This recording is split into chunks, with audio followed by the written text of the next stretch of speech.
ਸਤਿ ਸ਼੍ਰੀ ਅਕਾਲ ਜੀ। ਪ੍ਰੋਗਰਾਮ ਚਰਚਾ ਦੇ ਵਿੱਚ ਤੁਹਾਡਾ ਸਵਾਗਤ।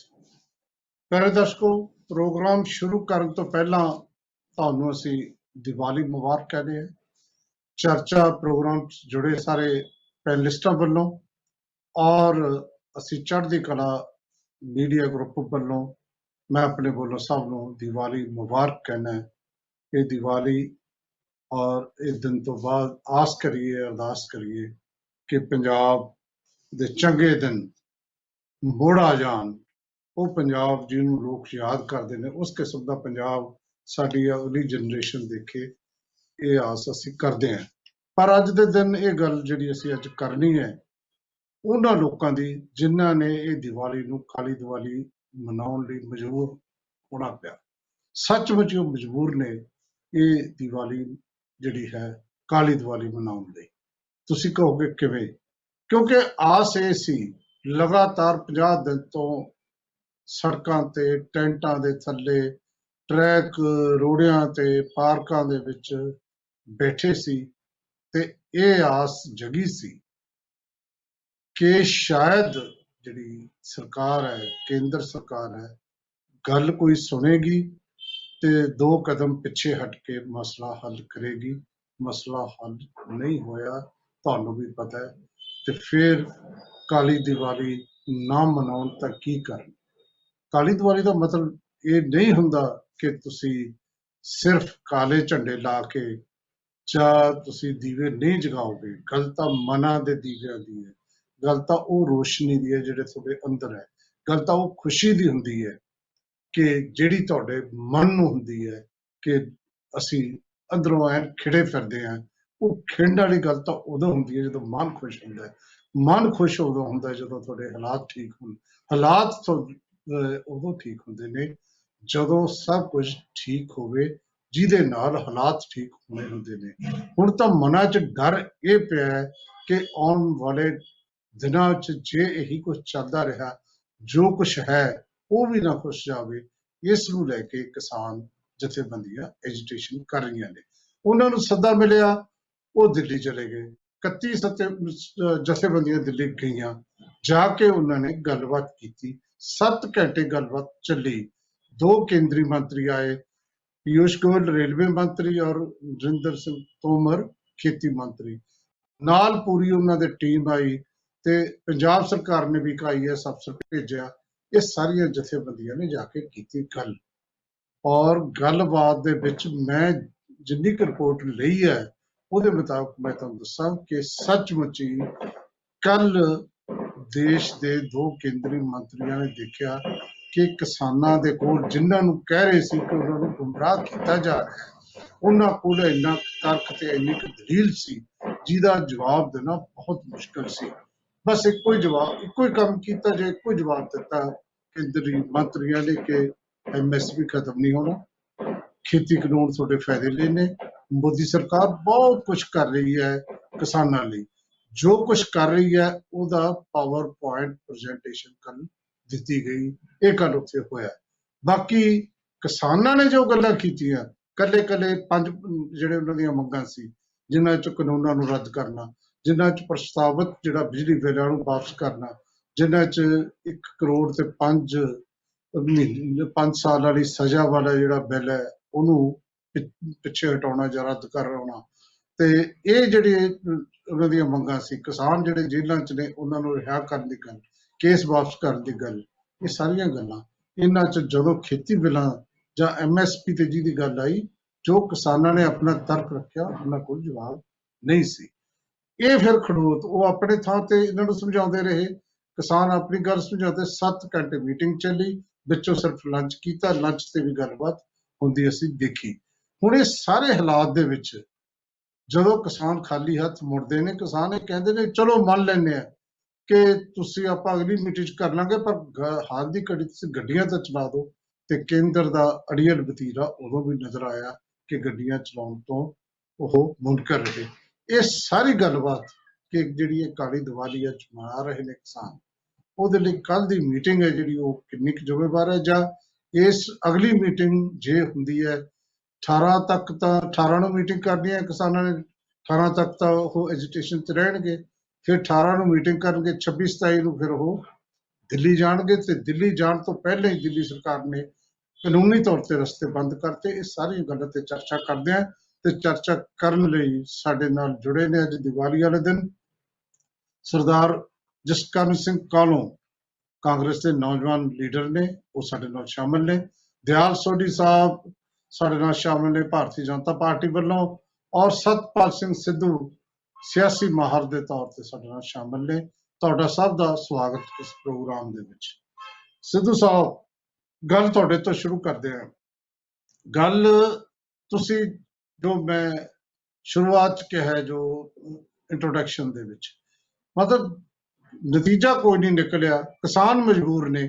ਹੁਣ ਕੀ ਲੱਗਦਾ ਹੈ ਇਹ ਕਾਲੀ ਦੀਵਾਲੀ ਜਿਹੜੀ ਮਨਾ ਰਹੇ ਨੇ, ਇਹਦੇ ਤੋਂ ਬਾਅਦ ਕੀ ਤੁਹਾਨੂੰ ਨਜ਼ਰ ਆਉਂਦਾ ਹੈ? ਇਹ ਸਾਰੀ ਗੱਲਬਾਤ ਤੇ ਟਿੱਪਣੀ ਤੁਹਾਡੀ। ਵਾਲੇ ਸਾਹਿਬ, ਪਹਿਲੀ ਗੱਲ ਤਾਂ ਇਹ ਹੈ ਕਿ ਜੋ ਮੈਂ ਐਕਸਪੈਕਟ ਕਰਦਾ ਸੀਗਾ, ਜੋ ਪਿਛਲੀ ਆਪਣੀ ਜਿਹੜੀ ਬਹਿਸ ਹੋਈ ਸੀ ਉਹਦੇ ਉੱਤੇ ਮੈਂ ਐਕਸਪੈਕਟ ਕਰਦਾ ਸੀ ਕਿ ਪਹਿਲੀ ਮੀਟਿੰਗ ਤੇ ਕੁਝ ਨਹੀਂ ਹੋਣਾ। ਪਹਿਲੀ ਮੀਟਿੰਗ ਤੇ ਤਾਂ ਇੱਕ ਦੂਜੇ ਨੂੰ ਦੱਸਣ ਦਾ ਜਾਂ ਸਮਝਾਉਣ ਦੀ ਕੋਸ਼ਿਸ਼ ਹੀ ਹੋਊਗੀ। ਲੇਕਿਨ ਮੈਂ ਇਸ ਗੱਲ ਦੇ ਵਿੱਚੋਂ ਇੱਕ ਥੋੜੀ ਜਿਹੀ ਗੱਲ, ਮੈਨੂੰ ਜਿਹੜੀ ਥੋੜੀ ਜਿਹੀ ਬਹੁਤੀ ਪੋਜ਼ਿਟਿਵ ਤਾਂ ਨਹੀਂ, ਮੈਂ ਪਿਛਲੀ ਵਾਰੀ ਵੀ ਕਿਹਾ ਸੀ ਪੋਜ਼ਿਟਿਵ, ਉਹ ਪੋਜ਼ਿਟਿਵਿਟੀ ਥੋੜੀ ਜਿਹੀ ਇਹਦੀ ਦਿਖਾਈ ਦਿੱਤੀ ਹੈ ਕਿ ਕੁਝ ਗੱਲਾਂ ਨੂੰ ਮੰਤਰੀਆਂ ਨੇ ਇਹ ਗੱਲ ਕਹੀ ਹੈ ਕਿ ਇਹ ਗੱਲ ਤੁਹਾਡੀ ਕੁਛ ਨਾ ਕੁਛ ਵਾਜਬ ਜਾਪਦੀ ਹੈ। ਖਾਸ ਕਰਕੇ ਜਿਹੜੀ ਇਸ ਗੱਲ ਦਾ ਉਹਨਾਂ ਕੋਲੇ ਕੋਈ ਜਵਾਬ ਨਹੀਂ ਜਦੋਂ ਸਾਡੇ ਕਿਸਾਨ ਵੀਰਾਂ ਨੇ ਕਿਹਾ ਕਿ ਤੁਸੀਂ MSP ਜਿਹੜੀ ਹੈ ਉਹਨੂੰ ਇੱਕ ਲੀਗਲ ਡਾਕੂਮੈਂਟ ਬਣਾ ਦਿਓ। ਅਸੀਂ ਇਹ ਨਹੀਂ ਕਹਿੰਦੇ ਕਿ ਤੁਸੀਂ ਪਰਚੇਜ਼ ਦਾ, ਤੁਸੀਂ MSP ਨੂੰ ਲੀਗਲ ਡਾਕੂਮੈਂਟ ਬਣਾਓ। ਘੱਟੋ ਘੱਟ ਇਹ ਮੰਗ ਤਾਂ ਸਾਡੀ ਮੰਨੋ। ਦੂਜੀ ਗੱਲ ਜਿਹੜੀ ਉਹਨਾਂ ਦੇ ਇਸ ਗੱਲ ਦਾ ਉਹ ਬਿਜ਼ਿੱਦ ਹੋ ਗਏ ਨੇ ਰੇਲਵੇ ਚਲਾਉਣ ਤੇ, ਉਹ ਇੱਕ ਮੈਂ ਸਮਝਦਾ ਇੱਕ ਬਾਂਹ ਮਰੋੜਨ ਵਾਲੀ ਗੱਲ ਹੈ ਕਿ ਦੇਖੋ ਇਹਨਾਂ ਦੀ ਬਾਂਹ ਮਰੋੜ ਕੇ ਰੱਖੋ। ਸ਼ਾਇਦ ਇਸ ਗੱਲੋਂ ਜਿਹੜੀ ਕਿਸਾਨੀ ਬਾਰ-ਬਾਰ ਇਹ ਕਹਿੰਦੀ ਹੈ ਵੀ ਰੇਲਾਂ ਸਾਡੀਆਂ ਟ੍ਰੇਨਾਂ ਚਲਾ ਦਿਓ, ਮਾਲ ਗੱਡੀਆਂ ਚਲਾ ਦਿਓ, ਕਿ ਸ਼ਾਇਦ ਕਿਸਾਨੀ ਜਿਹੜੀ ਹੈ ਇਸ ਗੱਲ ਥੱਲੇ ਦਬੀ ਹੋਈ ਹੈ ਔਰ ਸ਼ਾਇਦ ਮਜਬੂਰ ਹੋ ਕੇ ਐਜੀਟੇਸ਼ਨ ਨੂੰ ਵਾਪਸ ਲੈ ਲੇ।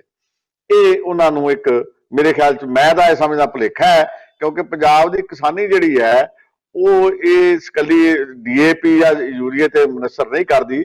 ਉਹਨਾਂ ਕੋਲ ਹੋਰ ਵੀ ਆਲਟਰਨੇਟਿਵ ਹੈਗੇ। ਜਿਹੜਾ ਕਿਸਾਨ ਯੂਨੀਅਨ ਦੇ ਪੰਜਾਬ ਦੇ ਲੀਡਰਾਂ ਨੂੰ ਬੁਲਾ ਕੇ ਉਹਨਾਂ ਨਾਲ ਗੱਲਬਾਤ ਕਰਨੀ, ਮੈਨੂੰ ਇੰਝ ਜਾਪਦਾ ਹੈ ਕਿ ਸੈਂਟਰ ਕੋਈ ਪਿਛਲੇ ਪਾਸੇ ਕੋਈ ਹੋਰ ਵੀ ਚਾਲ ਚੱਲ ਰਿਹਾ ਹੈ ਕਿ ਕਿਸਾਨ ਯੂਨੀਅਨ ਨੂੰ, ਜਿਹੜੀ ਨੈਸ਼ਨਲ ਲੈਵਲ ਦੀ ਕਿਸਾਨ ਯੂਨੀਅਨ ਹੈ, ਜਿਹੜਾ ਮੈਂ ਪਹਿਲੇ ਦਿਨ ਵੀ ਕਿਹਾ ਸੀ ਵੀ ਕਿਤੇ ਏਦਾਂ ਦੀ ਚਾਲ ਨਾ ਹੋਵੇ ਕਿ ਇਹਨਾਂ ਨੂੰ ਜਿਹੜੀ ਨੈਸ਼ਨਲ ਲੈਵਲ ਦੀਆਂ ਕਿਸਾਨ ਯੂਨੀਅਨਸ ਨੇ ਵੀ ਉਹਨਾਂ ਨੂੰ ਵੱਖਰੇ ਕਰ ਦਿਓ ਤਾਂ ਕਿ ਉਹ ਦਬਾਅ ਘਟੇ ਤੇ ਉਹਦਾ ਅਸਰ ਘਟੇ। ਇਹ ਵੀ ਮੈਨੂੰ ਇੱਕ ਲੱਗਦਾ ਹੈ ਕਿ ਸ਼ਾਇਦ ਹੋਵੇ। ਲੇਕਿਨ ਕਿਸਾਨ ਯੂਨੀਅਨ ਬੜੀ ਸਿਆਣੀ ਰਹੀ, ਸਮਝਦਾਰ ਰਹੀ। ਉਹਨਾਂ ਨੇ ਉੱਥੇ ਮੰਗ ਇਹ ਰੱਖੀ ਵੀ ਤੁਸੀਂ MSP, ਅਸੀਂ ਨਹੀਂ ਕਹਿੰਦੇ ਕਣਕ ਝੋਨਾ, ਤੁਸੀਂ ਸਾਰੀ MSP ਨੂੰ ਡਾਕੂਮੈਂਟ ਦੇ ਵਿੱਚ, ਇੱਕ ਡਾਕੂਮੈਂਟ ਦੇ ਰੂਪ ਦਿਓ, ਇਹਨੂੰ ਇੱਕ ਬਿੱਲ ਬਣਾਓ ਤੇ ਅਸੀਂ ਬਾਕੀ ਅਸੀਂ ਆਪੇ ਕਰ ਲਾਂਗੇ, ਬਾਕੀ ਸਾਨੂੰ ਕੋਈ ਇੰਨੀ ਜ਼ਰੂਰਤ ਨਹੀਂ। ਦੂਸਰਾ, ਉਹਨਾਂ ਨੇ ਕੰਟਰੈਕਟ ਐਕਟ ਦੀ ਗੱਲ ਕੀਤੀ ਔਰ ਬੜੀ ਸਮਝਦਾਰੀ ਨਾਲ ਗੱਲ ਕੀਤੀ। ਉਹਨਾਂ ਨੇ ਉਦਾਹਰਨ ਦਿੱਤੀ ਗੰਨੇ ਦੀ। ਜਿਹੜੀਆਂ ਗੰਨਾ ਸ਼ੂਗਰ ਮਿੱਲਾਂ ਨੇ UP 'ਚ ਖਾਸ ਕਰਕੇ, ਮਹਾਰਾਸ਼ਟਰ 'ਚ ਖਾਸ ਕਰਕੇ, ਉਹ ਕੰਟਰੈਕਟ ਬੇਸਿਸ ਤੇ ਗੰਨਾ ਬਜਵਾਉਂਦੀਆਂ ਨੇ ਤੇ ਮਗਰੋਂ ਉਹ ਗੰਨੇ ਦੇ ਪੈਸੇ ਵੀ ਨਹੀਂ ਦਿੰਦੀਆਂ, ਮਗਰੋਂ ਗੰਨਾ ਕਈ ਵਾਰੀ ਚੱਕਦੀਆਂ ਵੀ ਨਹੀਂ ਮਿੱਲਾਂ। ਉਹ ਉਹਨਾਂ ਨੇ ਬੜੀ ਜਿੰਦਾ ਉਦਾਹਰਨ ਦਿੱਤੀ ਔਰ ਉਹਦਾ ਉਹਨਾਂ ਨੂੰ ਫਾਇਦਾ UP ਦੇ ਕਿਸਾਨਾਂ ਦੀ ਗੱਲ ਹੋ ਗਈ, ਉੱਥੇ ਮਹਾਰਾਸ਼ਟਰ ਦੇ ਕਿਸਾਨਾਂ ਦੀ ਗੱਲ ਹੋ ਗਈ। ਉਹ ਇੱਕ ਜੋੜਨ 'ਚ ਮੈਂ ਸਮਝਦਾ ਕਿਸਾਨ ਯੂਨੀਅਨ ਜਿਹੜੀ ਹੈ ਉਹ ਕਾਮਯਾਬ ਰਹੀ ਬਾਕੀ ਜਿਹੜਿਆਂ ਸਾਰਿਆਂ ਨੂੰ ਜੋੜਨ ਦੇ ਵਿੱਚ। ਕਾਲੀ ਦੀਵਾਲੀ ਵਾਲੀ ਗੱਲ ਜਿਹੜੀ ਹੈਗੀ ਆ ਵਾਲੀਆ ਸਾਹਿਬ, ਇਹ ਬਿਲਕੁਲ ਠੀਕ ਹੈ ਕਿ ਜਦੋਂ ਕਿਸਾਨ ਨੂੰ ਅਗਲਾ ਭਵਿੱਖ, ਜਿਹੜੇ ਬੰਦੇ ਨੂੰ ਆਪਦਾ ਭਵਿੱਖ ਕਾਲਾ ਦਿਸਦਾ ਹੋਵੇ, ਉਹਨੂੰ ਦੀਵਾਲੀ ਕਿਵੇਂ ਚੰਗੀ ਲੱਗੂਗੀ? ਜਿਸ ਨੂੰ ਆਪਣੇ ਬੱਚਿਆਂ ਦਾ ਭਵਿੱਖ ਕਾਲਾ ਦਿਸਦਾ ਹੋਵੇ, ਉਹਨੂੰ ਦੀਵਾਲੀ, ਅੱਜ ਦੀ ਦੀਵਾਲੀ ਕਿਵੇਂ ਚੰਗੀ ਲੱਗੂਗੀ? ਕਿਉਂਕਿ ਅਸੀਂ ਜਿਉਂਦੇ ਤਾਂ ਭਵਿੱਖ ਵਾਸਤੇ ਹਾਂ ਨਾ, ਭਵਿੱਖ ਵਾਸਤੇ, ਸਾਡੇ ਬੱਚਿਆਂ ਦੇ ਭਵਿੱਖ ਵਾਸਤੇ, ਸਾਰਿਆਂ ਦੇ ਭਵਿੱਖ ਵਾਸਤੇ। ਸੋ ਮੈਂ ਕਿਤੇ ਨਾ ਕਿਤੇ ਸਮਝਦਾ ਕਿ ਜਿਹੜੀ ਸੈਂਟਰ ਸਰਕਾਰ ਦਾ ਰਵੱਈਆ ਹੈ ਇਸ ਪ੍ਰਤੀ, ਉਹ ਬਹੁਤਾ ਕੋਈ ਹਾਲ ਦੀ ਘੜੀ ਮੈਨੂੰ ਕੋਈ ਬਹੁਤਾ ਉਤਸ਼ਾਹਜਨਕ ਨਹੀਂ ਲੱਗਿਆ ਕਿ ਉਹਦੇ ਕੁਛ ਨਾ ਕੁਛ ਲੱਭਿਆ। ਲੇਕਿਨ ਇਹ ਜ਼ਰੂਰ ਹੈਗੀ, ਇੰਨੀ ਕੁ ਕਿਰਨ ਮੈਨੂੰ ਜ਼ਰੂਰ ਦਿਖਾਈ ਦਿੱਤੀ ਹੈ ਕਿ ਕੁਛ ਨਾ ਕੁਛ ਗੱਲਾਂ ਜਿਹੜੀਆਂ ਨੇ ਉਹਨਾਂ ਨੂੰ, ਜਿਹੜੀਆਂ ਉਹਨੂੰ ਸਮਝਦੇ ਸੀ ਅਸੀਂ ਠੀਕ ਕੀਤੀਆਂ ਨੇ, ਉਹਨਾਂ ਨੂੰ ਜਾਪਿਆ ਕਿ ਇਹ ਗੱਲਾਂ ਸਾਡੀਆਂ ਨਹੀਂ ਠੀਕ ਹੈਗੀਆਂ। ਖਾਸ ਕਰਕੇ ਕੰਟਰੈਕਟ ਐਕਟ ਵਾਲੀ ਗੱਲ, ਖਾਸ ਕਰਕੇ MSP ਜਿਹੜੀ ਉਹ ਚਾਹੁੰਦੇ ਸੀ ਵੀ ਸਾਡੀ MSP ਤੇ ਬਣ ਜਾਣਗੇ। ਇਹ MSP ਉਹਨਾਂ ਨੂੰ ਇਹ ਸੀ, ਕਿਸਾਨਾਂ ਨੂੰ ਸ਼ਾਇਦ ਨਹੀਂ ਪਤਾ, ਪਰ ਕਿਸਾਨਾਂ ਨੇ ਬੜਾ ਡਿਟੇਲ 'ਚ ਦੱਸਿਆ ਉਹਨਾਂ ਨੂੰ ਕਿ MSP ਇੱਕ ਸ਼ਬਦ ਹੈ, ਇਸ ਤੋਂ ਬਿਨਾਂ ਕੁਝ ਵੀ ਨਹੀਂ ਹੈ ਤੇ ਜੇ ਤੱਕ ਤੁਸੀਂ ਇਹਨਾਂ ਨੂੰ ਡਾਕੂਮੈਂਟ ਦਾ ਰੂਪ ਨਹੀਂ ਦਿੰਦੇ ਤਾਂ ਸਾਨੂੰ MSP ਦਾ ਕੋਈ ਫਾਇਦਾ ਨਹੀਂ ਹੈ।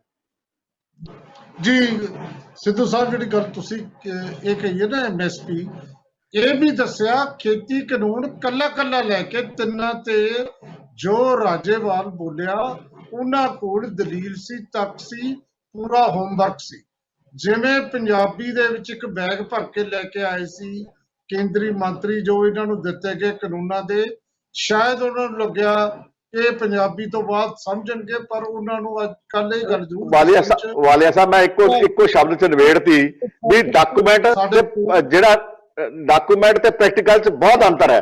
ਸਾਡੇ ਕਿਸਾਨ ਪ੍ਰੈਕਟੀਕਲ ਸੀਗੇ, ਉਹ ਸਿਰਫ ਡਾਕੂਮੈਂਟਾਂ ਦੇ ਆਧਾਰਿਤ ਨੇ ਜੀ। ਇਹ ਇਸੇ ਗੱਲ ਕਰਕੇ ਸ਼ਾਇਦ ਇੱਕੋ ਹੀ ਜਿਹੜੀ ਗੱਲ ਤੁਸੀਂ ਕੀਤੀ ਆ, ਆਸ ਇਹ ਹੈ ਕਿ ਕਿਸਾਨਾਂ ਨੇ ਆਪਣਾ ਪੱਖ ਰੱਖਿਆ ਤੇ ਕਿਸਾਨਾਂ ਦਾ ਪੱਖ ਮੀਡੀਆ ਰਾਹੀਂ ਲੋਕਾਂ ਤੱਕ ਵੀ ਗਿਆ, ਔਰ ਲੋਕਾਂ ਤੱਕ ਗਿਆ, ਦੇਸ਼ ਨੂੰ ਪਤਾ ਲੱਗਿਆ ਕਿ ਕਿਸਾਨ ਵੈਸੇ ਨਹੀਂ ਬੈਠੇ, ਉਹਨਾਂ ਦਾ ਜਵਾਬ ਦੇਣਾ ਬਣਦਾ ਹੈ। ਹੁਣ ਇਹ ਦੇਖਣ ਵਾਲੀ ਗੱਲ ਹੈ ਕਿ ਕਦੋਂ ਜਵਾਬ ਦੇਣਾ। ਇੱਕ ਇਹ ਵੀ ਗੱਲ ਕੀਤੀ ਹੈ, ਕਿਸਾਨਾਂ ਨੇ ਬਾਈਕਾਟ ਨਹੀਂ ਕੀਤਾ।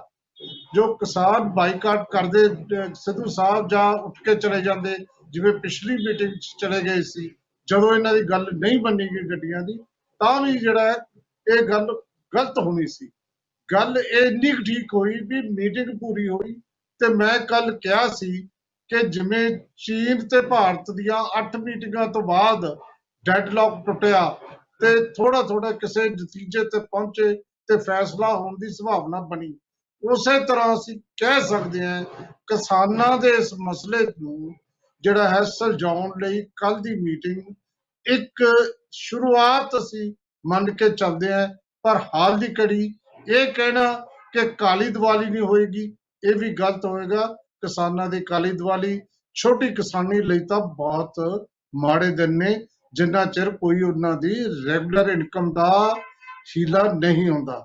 ਇਸ ਮਸਲੇ ਤੇ ਸਾਡੇ ਜਿਹੜੇ ਪੋਲੀਟੀਕਲ ਪਾਰਟੀ ਦੇ ਨੁਮਾਇੰਦੇ ਨੇ, ਜਸਕਰਨ ਸਿੰਘ ਕਾਹਲੋਂ ਸਾਹਿਬ, ਉਹ ਕੀ ਕਹਿੰਦੇ ਨੇ? ਕਾਂਗਰਸ ਦੇ ਨੁਮਾਇੰਦੇ ਕਾਹਲੋਂ ਸਾਹਿਬ, ਕੈਪਟਨ ਅਮਰਿੰਦਰ ਸਿੰਘ ਨੇ, ਸੀਐਮ ਸਾਹਿਬ ਨੇ ਤਾਂ ਕਹਿਤਾ ਕਿ ਬਹੁਤ ਵਧੀਆ ਰਹੀ ਮੀਟਿੰਗ। ਪਤਾ ਨਹੀਂ ਉਹਨਾਂ ਨੇ ਕਿਸ ਬੇਸ ਤੇ ਕਿਹਾ। ਜਿਹੜੀ ਗੱਲ ਇੱਥੇ ਤੱਕ ਤਾਂ ਠੀਕ ਹੈ ਵੀ ਚਲੋ ਮੀਟਿੰਗ ਹੋਈ, ਪਰ ਉਹ ਕਹਿੰਦੇ ਬਹੁਤ ਵਧੀਆ ਹੋਈ। ਲੱਗਦਾ ਹੈ ਉਹਨਾਂ ਨੂੰ ਪੋਜ਼ਿਟਿਵ ਹੋਈ ਹੈ। ਤੁਸੀਂ ਕੀ ਕਹੋਗੇ ਸਾਰੀ ਗੱਲਬਾਤ? ਵੇਖੋ ਜੀ, ਕੱਲ ਜਿਹੜੀ ਮੀਟਿੰਗ ਕਿਸਾਨਾਂ ਦੀ ਤੇ ਭਾਰਤ ਸਰਕਾਰ ਦੇ ਦਰਮਿਆਨ ਹੋਈ, ਉਹ ਤੁਸੀਂ ਕਹਿ ਰਹੇ ਹੋ ਬੇਸਿੱਟਾ ਹੋਈ। ਮੈਂ ਸਮਝਦਾ ਕਿ ਸੰਵਾਦ ਹਰ ਚੀਜ਼ ਦਾ ਹੱਲ ਹੈ। ਸੰਵਾਦ ਰਾਹੀਂ ਕਿਸੇ ਵੀ ਮਸਲੇ ਦਾ ਅਸੀਂ ਹੱਲ ਕੱਢ ਸਕਦੇ। 50 ਦਿਨ ਤੋਂ ਜਿਹੜਾ ਚੱਲ ਰਿਹਾ ਸੀਗਾ ਮਸਲਾ, ਕਿਸੇ ਨਾ ਕਿਸੇ ਤਰੀਕੇ ਨਾਲ ਪਹਿਲਾਂ ਜਿਹੜੀ ਇੱਕ ਮੀਟਿੰਗ ਹੋਈ ਜਿਹਦੇ ਵਿੱਚ ਕਿ ਮੰਤਰੀ ਨਹੀਂ ਪਹੁੰਚੇ ਸਨ ਤੇ ਕਿਸਾਨਾਂ ਨੇ ਬਾਈਕਾਟ ਕੀਤਾ ਸੀ, ਪਰ ਕੱਲ ਵਾਲੀ ਜਿਹੜੀ ਮੀਟਿੰਗ ਆ ਉਹ ਲੰਮੀ ਚੱਲੀ, 7 ਘੰਟੇ ਦੀ ਚੱਲੀ। ਉਹਦੇ ਵਿੱਚ ਜਿਹੜਾ ਦੋਵਾਂ ਧਿਰਾਂ ਨੇ ਆਪਣਾ ਆਪਣਾ ਪੱਖ ਰੱਖਿਆ ਹੋਵੇਗਾ। ਸ਼ਾਇਦ ਇੱਕ ਮੀਟਿੰਗ ਚੱਲੀ ਤੇ ਤੁਸੀਂ ਵੀ ਹੁਣੇ ਕਿਹਾ ਸੀਗਾ ਕਿ ਉਹ ਜਿਹੜੀ ਗੱਲ ਰਹੀ ਆਪਣੀ ਉਹਦੇ ਵਿੱਚ ਕਿ ਬਾਈਕਾਟ ਨਹੀਂ ਕੀਤਾ। ਸੋ ਮੈਂ ਸਮਝਦਾ ਕਿਤੇ ਨਾ ਕਿਤੇ ਇੱਕ ਗੁੰਜਾਇਸ਼ ਬਚਦੀ ਹੈ ਕਿ ਭਵਿੱਖ ਦੇ ਵਿੱਚ ਦੁਬਾਰਾ ਟੇਬਲ ਟਾਕ ਹੋ ਸਕੇ। ਇਹ ਇੱਕ ਕਾਰਨ ਰਿਹਾ ਹੋਏਗਾ ਕਿ ਮਾਨਯੋਗ ਮੁੱਖ ਮੰਤਰੀ ਪੰਜਾਬ ਨੇ ਇਹ ਗੱਲ ਕਹੀ ਕਿ ਜਿਹੜੀ ਹੈ ਉਹ ਪੋਜ਼ਿਟਿਵ। ਦੂਸਰੀ ਗੱਲ, 50 ਦਿਨਾਂ ਤੋਂ ਕਿਸਾਨ ਲਗਾਤਾਰ, ਮੈਨੂੰ ਪੰਜਾਬ ਦੇ ਲਗਭਗ ਸਾਰੇ ਪੰਜਾਬ ਦੇ ਵਿੱਚ ਘੁੰਮਣ ਦਾ ਮੌਕਾ ਮਿਲਿਆ ਤੇ ਟੋਲਾਂ ਦੇ ਉੱਤੇ ਜਾਂ ਸੜਕਾਂ ਦੇ ਉੱਤੇ ਸਾਡੇ ਕਿਸਾਨ ਰਾਤ ਨੂੰ ਵੀ ਜਦੋਂ ਟਰੈਵਲ ਕਰੀਦਾ ਤੇ ਦੇਖੀਦਾ ਕਿ ਠੰਡ ਬਹੁਤ ਪੈ ਰਹੀ ਹੈ ਜੇ ਤੇ ਉਹ ਸੁੱਤੇ ਨੇ ਬਾਹਰ ਰੜੇ ਮੈਦਾਨ ਦੇ ਵਿੱਚ ਸੜਕਾਂ ਦੇ ਉੱਤੇ। ਉਹ ਕਿਹਦੀ ਲੜਾਈ ਲੜ ਰਹੇ ਨੇ? ਉਹ ਲੜਾਈ ਸਿਰਫ ਕਿਸੇ ਵਿਅਕਤੀ ਵਿਸ਼ੇਸ਼ ਦੀ ਲੜਾਈ ਨਹੀਂ, ਉਹ ਕਿਸਾਨੀ ਦੀ ਲੜਾਈ ਹੈ, ਉਹ ਪੰਜਾਬ ਦੀ ਲੜਾਈ ਹੈ। ਉਹ ਸਿਰਫ ਕਿਸਾਨਾਂ ਦੀ ਲੜਾਈ ਨਹੀਂ, ਉਹ ਪੰਜਾਬ ਦੇ 3 ਕਰੋੜ 3.5 ਕਰੋੜ ਲੋਕਾਂ ਦੀ ਲੜਾਈ ਲੜ ਰਹੇ ਨੇ। ਮੈਂ ਇਹਦੇ ਉਦਾਹਰਣ ਦੇ ਕੇ ਗੱਲ ਕਰਾਂਗਾ ਕਿ ਕੁਝ ਸਾਲ ਪਹਿਲਾਂ ਰਾਜਸਥਾਨ ਦੇ ਵਿੱਚ ਇਸੇ ਪ੍ਰਕਾਰ ਇੱਕ ਜਿਹੜਾ ਸੀ ਉਹ ਐਜੀਟੇਸ਼ਨ, ਇੱਕ ਪ੍ਰੋਟੈਸਟ ਹੋਇਆ ਸੀ ਜਿਹਦੇ ਵਿੱਚ ਕਿਸਾਨਾਂ ਨੂੰ ਫਸਲਾਂ ਦੇ ਸਹੀ ਭਾਅ ਨਹੀਂ ਮਿਲ ਰਹੇ ਸਨ। ਤੇ ਉੱਥੇ ਹੋਇਆ ਇਹ ਕਿ ਜਦੋਂ ਉਹ ਰਾਜਸਥਾਨ ਦੇ ਇੱਕ ਸੀਕਰ ਜ਼ਿਲ੍ਹਾ ਹੈ ਉੱਥੇ ਹੋਇਆ, ਉੱਥੇ ਉੱਥੋਂ ਦੇ ਜਿੰਨੇ ਵੀ ਰਿਕਸ਼ੇ ਵਾਲੇ, ਚਾਹੇ ਉਹ ਬੈਂਡ ਵਾਜੇ ਵਾਲੇ, ਚਾਹੇ ਉਹ ਰੇੜੀ ਪਟੜੀ ਵਾਲੇ, ਕੋਈ ਵੀ ਸੀਗੇ, ਸਾਰਿਆਂ ਨੇ ਉਸ ਜਿਹੜੇ ਆ ਪ੍ਰੋਟੈਸਟ ਦੇ ਵਿੱਚ ਹਿੱਸਾ ਲਿਆ। ਤੇ ਜਦੋਂ ਉਹਨਾਂ ਨੂੰ ਪੁੱਛਿਆ ਗਿਆ ਕਿ ਵੀ ਇਹ ਪ੍ਰੋਟੈਸਟ ਤੇ ਕਿਸਾਨਾਂ ਦਾ, ਤੁਸੀਂ ਇਹਦੇ ਵਿੱਚ ਹਿੱਸਾ ਕਿਉਂ ਲੈ ਰਹੇ ਹੋ, ਤੇ ਉਹਨਾਂ ਨੇ ਕਿਹਾ ਕਿ ਅਸੀਂ ਸਿੱਧੇ ਜਾਂ ਸਿੱਧੇ ਰੂਪ ਦੇ ਵਿੱਚ ਕਿਸਾਨੀ ਦੇ ਨਾਲ ਜੁੜੇ ਹੋਏ ਹਾਂ। ਅਗਰ ਕਿਸਾਨ ਦਾ ਘਰ ਚੱਲੇਗਾ ਤੇ ਸਾਰਾ ਬਾਜ਼ਾਰ ਚੱਲੇਗਾ, ਵਿਆਹ ਸ਼ਾਦੀਆਂ ਹੋਣਗੇ, ਦੁਕਾਨਦਾਰੀਆਂ ਚੱਲਣਗੀਆਂ, ਬਾਜ਼ਾਰਾਂ ਦੇ ਵਿੱਚ ਰੌਣਕ ਰਹੇਗੀ। ਅਗਰ ਕਿਸਾਨ ਮਰਦਾ ਹੈ ਤਾਂ ਇਹਦੇ ਨਾਲ ਕਿਤੇ ਨਾ ਕਿਤੇ ਸਾਰੇ ਸਮਾਜ ਨੂੰ ਹੀ ਫਰਕ ਪੈਂਦਾ ਹੈ। ਸੋ ਕੱਲ ਵਾਲੀ ਮੀਟਿੰਗ ਨੂੰ ਮੈਂ ਇਹ ਸਮਝਦਾ ਕਿ ਕੇਂਦਰ ਸਰਕਾਰ ਨੂੰ ਆਪਣਾ ਅੜੀਅਲ ਰਵੱਈਆ ਛੱਡ ਕੇ, ਜਿਵੇਂ ਕਿ ਅਸੀਂ ਦੇਖਦੇ ਆ ਰਹੇ ਹਾਂ ਲਗਾਤਾਰ ਕਿ ਉਹ ਅੜੀਅਲ ਨੇ, ਪੰਜਾਬ ਨੂੰ ਆਰਥਿਕ ਬਲੌਕੇਟ ਦੇ ਰਾਹੀਂ ਜਿਵੇਂ ਕਿ ਉਹ ਰੇਲਾਂ ਦਾ ਆਉਣਾ ਉਹਨਾਂ ਨੇ ਪੰਜਾਬ ਦੇ ਵਿੱਚ ਜਿਹੜਾ ਹੈ ਬੰਦ ਕੀਤਾ ਹੋਇਆ ਹੈ। ਪੰਜਾਬ ਦੇ ਵਿੱਚ ਕੱਚਾ ਮਾਲ ਨਹੀਂ ਪਹੁੰਚ ਰਿਹਾ, ਜਾਂ ਪੰਜਾਬ ਦੀਆਂ ਫੈਕਟਰੀਆਂ ਦੇ ਵਿੱਚ ਜਿਹੜਾ ਬਹੁਤ ਸਾਰਾ ਮਟੀਰੀਅਲ, ਅੱਜ ਹੀ ਮੇਰੇ ਇੱਕ ਇੰਡਸਟਰੀਅਲ ਚੈਂਬਰ ਦੇ ਪ੍ਰਧਾਨ ਸਾਹਿਬ ਸੀਗੇ ਸਾਡੇ ਮੇਰੇ ਬਟਾਲੇ ਤੋਂ, ਉਹਨਾਂ ਨਾਲ ਗੱਲ ਹੋ ਰਹੀ ਸੀ ਤੇ ਉਹਨਾਂ ਨੇ ਦੱਸਿਆ ਕਿ ਬਈ ਬਹੁਤ ਸਾਰਾ ਮਟੀਰੀਅਲ ਰੈਡੀ ਪਿਆ ਹੈ, ਪਰ ਰੇਲਾਂ ਦੀ ਆਵਾਜਾਈ ਨਾ ਹੋਣ ਕਰਕੇ ਜਿਹੜਾ ਹੈ ਉਹ ਮਟੀਰੀਅਲ ਸਾਡੇ ਕੋਲ ਬਹੁਤ ਜ਼ਿਆਦਾ ਸਟਾਕ ਜਿਹੜਾ ਹੈ ਉਹ ਜਮਾ ਹੋ ਰਿਹਾ ਹੈ। ਇਹ ਇੱਕ ਸਾਨੂੰ ਆਰਥਿਕ ਮੰਦੀ ਵੱਲ ਧੱਕਣ ਦੀ ਕੋਸ਼ਿਸ਼ ਹੋ ਰਹੀ ਹੈ। ਸਿਰਫ ਕਿਸਾਨਾਂ ਦਾ ਨੁਕਸਾਨ ਨਹੀਂ ਕਰ ਰਹੇ, ਇਹ ਹਰ ਉਸ ਵਪਾਰੀ ਦਾ ਨੁਕਸਾਨ ਕਰ ਰਹੇ ਨੇ, ਇਹ ਛੋਟੇ ਤੋਂ ਛੋਟੇ ਉਸ ਮਿਹਨਤਕਸ਼ ਇਨਸਾਨ ਦਾ ਨੁਕਸਾਨ ਕਰ ਰਹੇ ਨੇ ਜੋ ਪੰਜਾਬ ਦਾ ਬਸ਼ਿੰਦਾ ਹੈ। ਸੋ ਅੱਜ ਪਾਰਟੀਬਾਜ਼ੀ ਤੋਂ ਉੱਪਰ ਉੱਠ ਕੇ ਜੇ ਮੈਂ ਇੱਕ ਅਪੀਲ ਵੀ ਕਰਾਂ ਕਿਸਾਨਾਂ ਵੱਲੋਂ ਜਾਂ ਪੰਜਾਬ ਦੇ ਲੋਕਾਂ ਵੱਲੋਂ, ਤੇ ਕੇਂਦਰ ਸਰਕਾਰ ਨੂੰ ਮੈਂ ਅਪੀਲ ਕਰਦਾ ਕਿ ਉਹ ਆਪਣਾ ਅੜੀਅਲ ਰਵੱਈਆ ਛੱਡ ਕੇ ਪੰਜਾਬ ਨੂੰ ਉਸ ਦੇ ਜਿਹੜਾ ਬਣਦਾ ਹੱਕ ਹੈ ਉਹ ਦਿੱਤਾ ਜਾਵੇ, ਖੇਤੀ ਕਾਨੂੰਨਾਂ ਨੂੰ ਰੱਦ ਕੀਤਾ ਜਾਵੇ, ਔਰ ਜਿਹੜੀਆਂ ਰੇਲਾਂ ਰੋਕੀਆਂ ਗਈਆਂ ਨੇ ਪੰਜਾਬ ਚ ਆਉਣ ਤੋਂ, ਉਹ ਜਿਹੜੀਆਂ ਖੋਲ ਦਿੱਤੀਆਂ ਜਾਣ, ਤਾਂ ਕਿ ਸਾਡੇ ਜਿੰਨੇ ਵੀ ਸਨਅਤਕਾਰ ਸਾਡੇ ਭਰਾ ਨੇ ਪੰਜਾਬ ਦੇ, ਉਹਨਾਂ ਨੂੰ ਇਹਦਾ ਕੋਈ ਨੁਕਸਾਨ ਨਾ ਹੋਵੇ। ਦੇਖੋ ਕਾਲੋ ਸਾਹਿਬ, ਚਲੋ ਤੁਸੀਂ ਅਪੀਲ ਕੀਤੀ ਹੈ, ਪਰ ਇਹਦੇ ਜਿਹੜੇ ਹੋਰ ਪੱਖ ਨੇ ਉਹ ਵੀ ਵਿਚਾਰਨੇ ਜ਼ਰੂਰੀ ਨੇ। ਤੁਸੀਂ ਇੱਕ ਪੋਲੀਟੀਕਲ ਨੈਸ਼ਨਲ ਪਾਰਟੀ ਨਾਲ ਸੰਬੰਧ ਰੱਖਦੇ ਹੋ, ਔਰ ਇਹ ਵੀ ਇੱਕ ਵੱਡੀ ਪਾਰਟੀ ਦੀ, ਇਹਨਾਂ ਦੇ ਭਾਰਤੀ ਜਨਤਾ ਪਾਰਟੀ ਦੀ ਜਿਹੜੀ ਨੀਤੀ ਹੈ, ਸਟ੍ਰੈਟਜੀ ਹੈ, ਪੈਂਤੜੇ ਨੇ, ਉਹਨੂੰ ਸਮਝਣ ਦੀ ਲੋੜ ਹੁੰਦੀ ਹੈ। ਇਹਦੇ 'ਚ ਵੀ ਉਹਨਾਂ ਨੂੰ ਬੜੇ ਉੱਥੇ ਪਾਰਟੀ 'ਚ ਤਜਰਬੇਕਾਰ ਭਾਰਤੀ ਜਨਤਾ ਪਾਰਟੀ 'ਚ ਬੰਦੇ ਬੈਠੇ ਨੇ, ਜਿਨ੍ਹਾਂ ਨੇ ਜਿਹੜੀ ਹੈ ਲੜਾਈ ਲੜ ਕੇ 2 ਬੰਦਿਆਂ ਤੋਂ ਲੈ ਕੇ ਐਡੀ ਵੱਡੀ ਮੈਜੋਰਟੀ ਲਈ ਹੈ, ਉਹ ਪੈਂਤੜੇਬਾਜ਼ੀ ਨਾਲ ਲਈ ਹੈ। ਜਿਨ੍ਹਾਂ ਨੇ ਮਹਾਰਾਸ਼ਟਰ 'ਚ ਸ਼ਿਵ ਸੈਨਾ ਨੂੰ, ਜਿਨ੍ਹਾਂ ਨੇ ਨਿਤੀਸ਼ ਕੁਮਾਰ ਨੂੰ, ਦੋਨਾਂ ਨੂੰ ਛੋਟੇ ਭਰਾ ਬਣਾ ਲਿਆ, ਜਿਨ੍ਹਾਂ ਨੇ ਤੀਜੇ ਤੋਂ ਸੁਖਬੀਰ ਸਿੰਘ ਬਾਦਲ ਜਾਂ ਪ੍ਰਕਾਸ਼ ਸਿੰਘ ਵੱਡੇ ਬਾਦਲ ਨੂੰ ਵੀ ਛੋਟਾ ਭਰਾ ਬਣਾਉਣ ਦੀ ਜਿਹੜੀ ਇਹ ਜੁਗਤ ਸੋਚੀ ਹੋਈ ਸੀ, ਉਹ ਕਿਸਾਨਾਂ ਨੇ ਖੈਰ ਇਹਨਾਂ ਨੂੰ ਹਾਲ ਦੀ ਘੜੀ ਬਚਾ ਲਿਆ ਕਿ ਉਹ ਇਸ ਉਹਨਾਂ ਦੀ ਤੋਂ ਘੱਟੋ ਘੱਟ ਹਾਲ ਦੀ ਘੜੀ ਬਚ ਗਏ। ਤੇ ਨਹੀਂ ਤਾਂ ਉਹਨਾਂ ਦਾ ਤਰੀਕਾ ਇਹ ਹੈ, ਜਿਵੇਂ ਉਹਨਾਂ ਨੇ ਬਿਹਾਰ 'ਚ ਕੀਤਾ ਕਿ ਤੁਸੀਂ ਪਹਿਲਾਂ ਜਾਓ, ਐਂਟਰ ਕਰੋ ਇਹਨਾਂ ਰਾਹੀਂ, ਫਿਰ ਹੌਲੀ ਹੌਲੀ ਉਹਨਾਂ ਨੂੰ ਕਰ ਦਿਓ ਪਿੱਛੇ, ਔਰ 2-4 ਜਿਹੜੇ ਸਾਲਾਂ ਬਾਅਦ 1-2 ਟਰਮ ਬਾਅਦ, ਜਿਵੇਂ ਹੁਣ ਬਿਹਾਰ ਦੇ ਵਿੱਚ ਹੋ ਰਿਹਾ ਹੈ, ਇਸ ਵਾਰ ਚਾਹੇ ਉਹ ਮੁੱਖ ਮੰਤਰੀ ਹੈ ਲੇਕਿਨ ਚੱਲੂਗੀ ਭਾਰਤੀ ਜਨਤਾ ਪਾਰਟੀ ਦੀ।